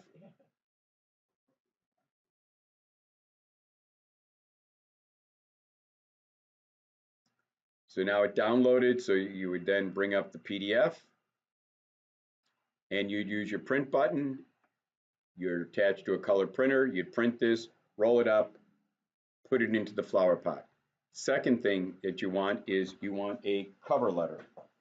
Okay, so let's go get a cover letter. You would take one of these, so you guys can write on it. Here is a cover letter.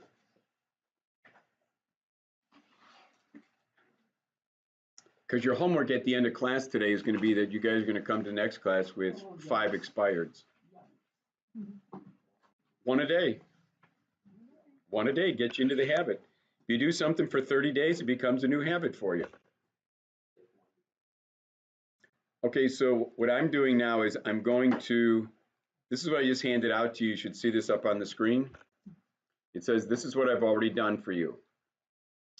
I'm going to make the assumption, because again, I will send this all out to you guys electronically in digital form. I'm going to make the assumption you know how to take out Marilyn Audain Liddell's picture and put in your picture. Is that a fair assumption? Okay. You guys also know it's a Word document I'm sending you, so when it says I am Marilyn, you're going to change it to I am Francine, I am Maria. You are not Marilyn. So change that out. But let's just read the first two paragraphs because it kind of is what you're going to say at the door. You say, hi, I'm Glen Marino with the HomeSmart Realty Group. I recently noticed that your home was listed for sale and it did not sell. That's really unfortunate. Should you decide to remarket your home, I would love the opportunity to interview for the job of marketing your home. I don't say this at the door, but it's in the cover letter. I drop down to the second sentence where it says, please accept this gift. I don't want to waste their time at the door. Please accept this gift of marketing materials. It's the last sentence in the second paragraph. Please accept this gift of marketing materials that I've already created for you to help sell your home quickly, profitably, in a hassle-free manner. Thank you for your time today. I'll check back with you in 48 hours to see if I can answer any questions. Have a great day. One question. Why do you say marketing? Oh, and again, it's a great question, Sam. It's me making a point. It's your Word document. Say it once.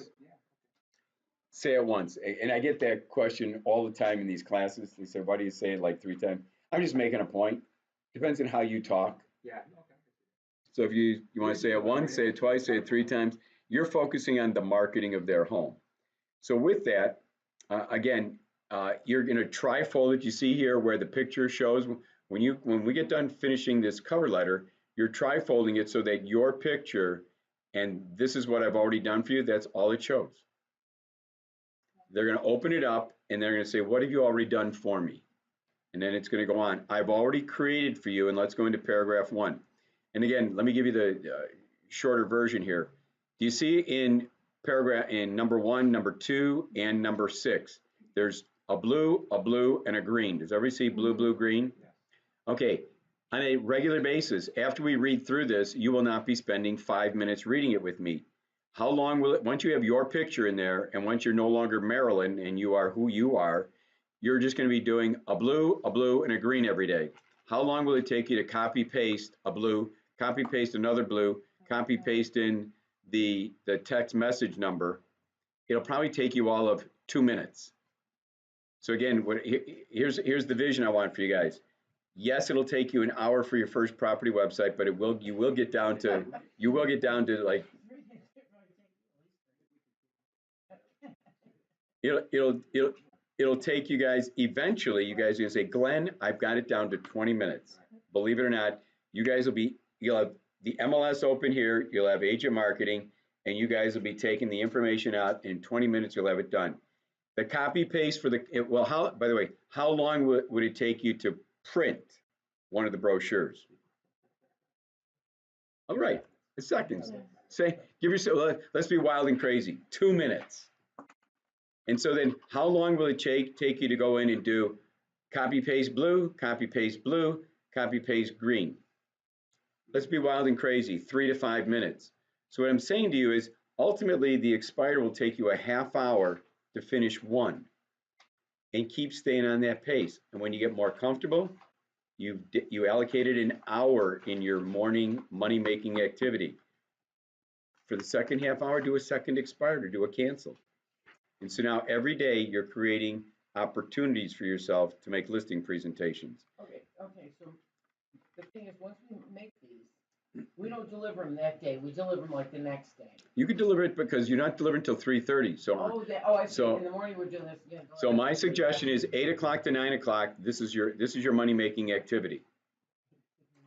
Don't look at emails, don't look at your cell phones, turn them off, do a money-making activity, make yourself some money.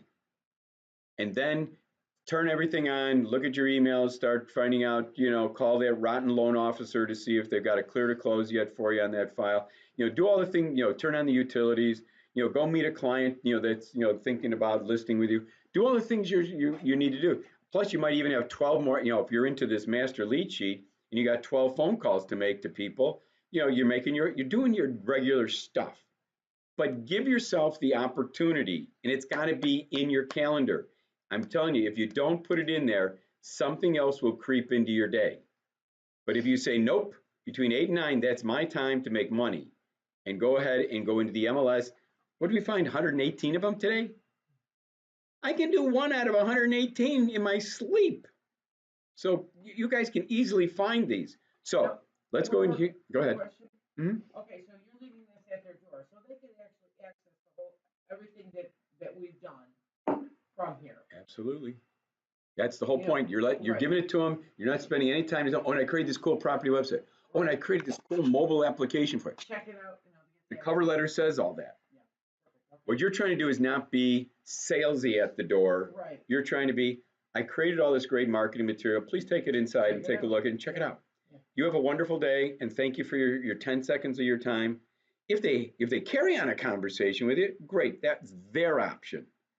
You don't want to be the pushy one that's trying to say, and I've got, if you were to text 5912 Racine, it's going to download into your phone, and I got 9 brochures. It says all that. Don't be pushy. So, first one says, I created this really cool property website. This is what they're reading inside their home. With a virtual tour, with aerial views, with what's nearby in the neighborhood, a mortgage calculator, local schools, and brochures for potential buyers to print and put in their short stack for further consideration. Your home's website is. Well, here's what I do, guys. Because this was yesterday's work, and now I'm bringing up bringing up the cover letter again. What I do, because I don't like to have to retype and reshape. If all I did was go to my agent marketing and copied the website and pasted it in there, it's probably gonna be bigger, different font. And now I'm going, I wanted to get this done in like 2 minutes. Now I gotta go in and redo the font size, and I don't wanna do that. So what I do is I put my cursor at the very back end here where it says .com, and I hit the backspace key. Put it on the other side of the M in .com, because for some reason, at least in my Word document, it highlights the whole thing. If I hit the backspace, it's going to wipe the whole thing out. I want to wipe everything out except for the very first H. If I hold on to the very first H, it's going to hold the bolding, the color, and the font size. I like that. So just take everything out except for the very first character. So now go back to agent marketing. We want the name of the website. You guys created this website. So what is the name of the website? The name of the website, if we go back here, if we just click on, here is your dashboard of all the properties you got. This is the one we created today. So if we click on it, it opens up. Hello.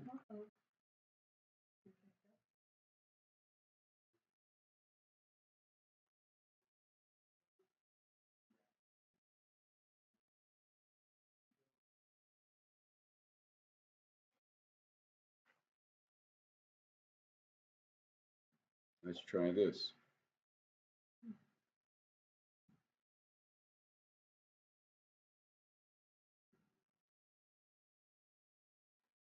Oh, come on.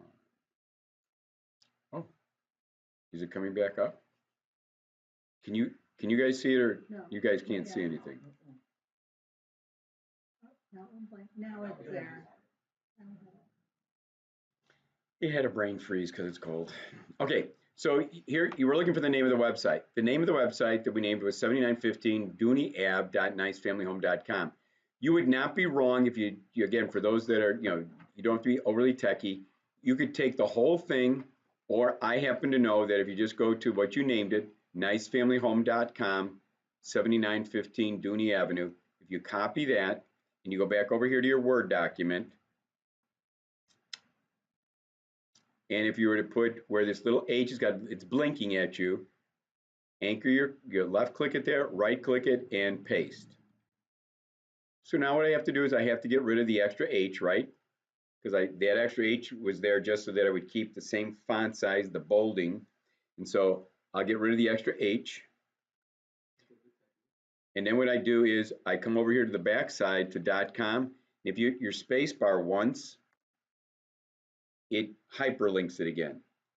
And again, in a flower pot, you can't click links. But just because you can link it, and just you may end up at some time in the future sending it out to a seller, to somebody, to saying this is what I do for other people. Put it, put the link in there, because all it is just a click of the space bar.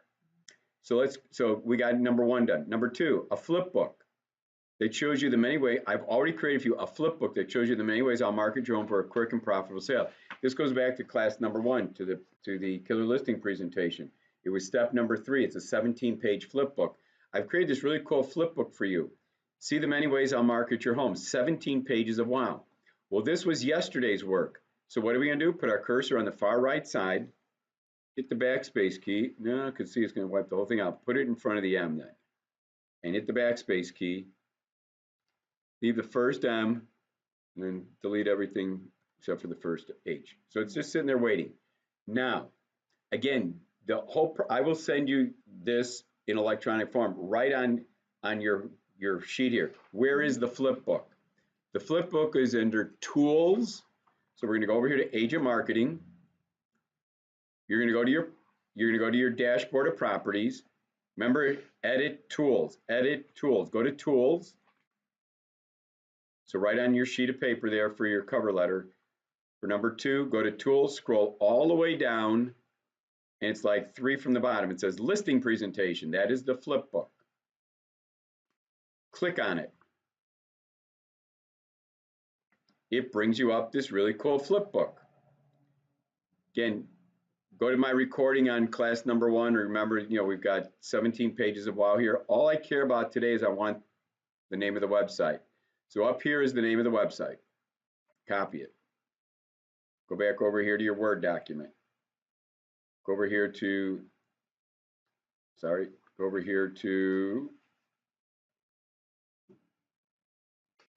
here. Remember, you just left that little H, right? So that you keep the same bolding, the same font size. So left click it, right click it, paste it in there. Get rid of the extra H. What do I do to make this a hyperlink? Go to the very end and hit the space bar once. Boom. So now I got Dooney Avenue, Dooney Avenue. Let's just read the rest of this. I've got home business cards that you can share with your family, friends, and business. So you see samples in the flower pot. Depends on your time. I won't show that to you today unless you guys have time. I have a video on it. I'll show you. You can see how to do it. If any of you get stuck on doing property business cards, do not get stuck on delivering. Pass on it. There is so much wow in the cover letter and in the brochure that if you don't get to property business cards, but my recommendation then is it's a Word document. Delete number 3. You don't have home property business cards. But I will if for those that are have time, I'll show it to you after class. Quick question. Yep. The number 2 at the end where it says 17 pages of will always be 17 pages? Yes. Okay. Comes with 17. Then number 3, we just talked about, is a C sample in the flower pot. It looks like this. You take your business card. This is my business card. It'd be your business card. And what I do is it's the instructions on how to create these. It's a gum label for the back. I would have liked to have centered this better, but I just stuck it on here. And it comes 3 across, 10 down. You put 1 sheet of labels, Avery gum labels. They're 5316 gum labels, and you're going to print these on them. What you're going to do there is take 4 of them, peel them off, put them on your business cards, because about 4 of them fit into the pot or into the coffee mug before they start falling out. Okay, so with that, you can put some property business cards in there. Change number 4 from 7 to 9 brochures that describe the many beautiful ways of your home. You can print as many of these as you like for your family. See a sample because you printed the one, right? Everybody with me? Cool. Then I've got an e-postcard of your home that you can email out to your family, friends, and business associates, letting them know that your home is for sale. Send me your email, and I'll email this e-card to you. Okay, now you got to write down again. This is your cheat sheet. Where is the e-postcard? Remember, there's Edit Tools, Edit Tools. So let's go over to our dashboard of properties. So let's go back to our list of properties. Remember here, we got Edit Tools, Edit Tools. Click the Tools button. So for your instruction on how to get to the e-card, click Tools. After you click Tools, remember we scrolled all the way down here for the listing presentation for the flip book? What's underneath it? The property e-card. Click on the property e-card. Now, it comes in different layouts, but again here, let's say you don't like green, you like red because that's your corporate colors of your company. So you come over here to the color panel, click on green, say, I'd like red, please. Okay, so again, you guys can play around with shade of red you like. It comes with, here's the website that it's tied to. Obviously, if it had a 999 of these others will have a description that'll be in there. Here's your room sizes that you put in there. Now, the cool thing is, if I click send the email, it goes to your email. So if they give you their email address and you want to send this to them, you click send email, it's in your inbox, you click forward because you want to take it out of your inbox, and you say, it's my pleasure to forward to you the e-postcard that I've already created for you that you can share with your family, your friends, and your business associates. Cool. So with that, then go back to your cover letter again. It says number 6, I've created this really cool text message allowing potential buyers to get more information about your home from a sign writer or a brochure. Please text. Now, does 79564 ever change? No. That is the computer in California. It's always going to be 79564. That's agent marketing. What does change is the text number. But let's do one better. Don't we all agree that if it was the address or the street of our client that they would be more impressed if we just gave them numbers? We're trying to win, right? So let's take another minute to change the numbers to the name of the street. Okay. So let's go back over here to agent marketing. Okay, what do you guys think? I have edit or tools. Which one is it? Editor tools, editor tools. It's tools. But it's cool. You had a 50-50 shot. So click here, go back. I'll go all the way back to the list. So here is your edit tools. So let's go to tools. And under tools, do you see, remember we clicked on listing presentation, the e-card. How about if we go to text code? And this is for Deneen Avenue, right? So why don't we try and change it from the number to Deneen, D-O-O-N-E-E-N, right? Hit save. I think it's a much more favorable impression that you leave with the customer because other realtors don't have this already. So now the sign writer reads text Deneen to 79564. So now what you do is you come over here to your cover letter again, and you're going to go over here and you're going to change the 591, that was yesterday's work, to D-O-O-N-E-E-N. Really cool, huh? With that, you're going to say, number 7, I got a hits report to show you the many computers that are finding your home in the internet, which buttons they're pushing, which websites, potential buyers are finding your home's website, and lastly, how many people are viewing your home's website in Craigslist. Again, the hits report was in class number 1. Right now, there is no hits report. It's not live. No one's clicking on it. No one's finding it. So if you were to show it to them, it's going to look empty. You can show them the handout that you got from class number 1, which it's in the 7 steps. I think it's step 6 is the hits report. Show them what it looks like. Last but not least, I will prepare a Facebook listing page that will get your home up to 40,000 eyeballs in Facebook. Wow. May I please have 30 minutes of your time to show you all the marketing materials I've already created for you. You will not be disappointed. Thank you in advance.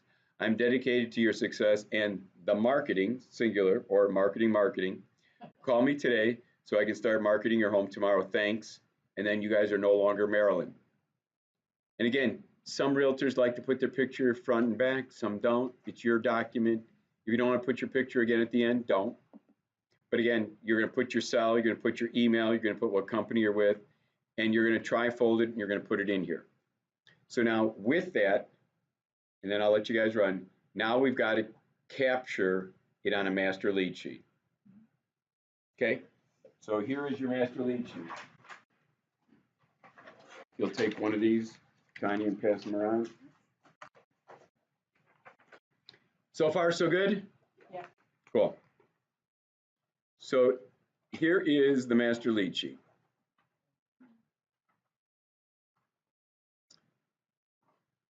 And if you guys notice in the upper, look up here, it's probably easier first by looking up here. If you look in the upper left corner, it says there's a color coding. It says white, need to deliver. So let's say this was the morning today and you did Adam Hirschman. Okay, so you're going to load him in there. Oh, that's a FSBO, but for an expired, you did Richard. You're going to put it in there because white is virgin. You haven't done anything other than you've created it. Virgin. Yellow says I had a conversation, or means I delivered it. I met someone at the door. So for this, you're going to put it in yellow. We've moved from it just being in my car. It's now in the hands of the beautiful expired. The light blue, well, it'll be more meaningful to you when we talk about FSBOs next week if they put a sign writer in your lawn. But this would be if they've now given you a listing presentation opportunity. I would venture to say you might want to even put another color in there called green. When they do sign the listing agreement, it's money. Make it green, turn the whole line green, saying, I got money coming. And then last but not least is red. The reason I have red in there is because they listed with another realtor because A, you either failed to follow up, or if you were like me when I was doing this, when I was doing FSBOs, which I'm back to doing FSBOs, when you're doing FSBOs, I would do them on Monday, Tuesday, Wednesday, Thursday, Friday, and make them 8 o'clock to 9 o'clock. Actually, I was done by 8:30. I had them, and I put them into a box, and I delivered them on Saturday between 10 o'clock and 2 in the afternoon. The problem I had was I waited too long because I'd have 5 in my car, and I could only deliver 4. A fifth one had a realtor sign in the front lawn. They converted from FSBO to a listing, and I said, damn, darn, and all those other French words. And so with that, I found out I need to tell my realtors about this, that when they do FSBO or whatever, deliver right away. Whenever you do an expired, deliver right away because you don't know when they're going to all of a sudden change their mind that they want to list. So if you spent 3 hours, an hour, 20 minutes, a half hour, deliver in the afternoon because you don't know when they're going to really make their decision. So the red is there is when they're dead, and I hope that you have very few reds. I hope that you have a lot more greens and light blues, but I'm just trying to give you some ideas so you can look in there. But here you have date delivered. Put in your dates that you deliver them.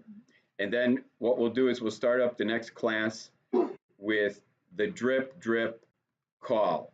I've got the drip material is here, but it's going to take us another at least half hour to go through that, and I don't want to keep you guys any longer. So we're going to create from what's called the seller's email. Seller's email has 6 things. I don't want you to shoot it out all at once. It goes back to Danny's point I made to him earlier. I don't want to shoot my shotgun with 6 things that I've done already for you. I want to give them 1 thing. And then, and again, there's no dates. I want you to put dates in for your drip depending upon when they said they're thinking of making a decision of when they're going to relist. If they said March, okay, I'll do 2 in January, I'll do 2 in February, I'll do 2 in March, okay. And just before they're going to list, I'm going to give them that 34-page or 33 or 32-page pre-listing presentation. So I'm going to kill them with kindness over the next 3 months.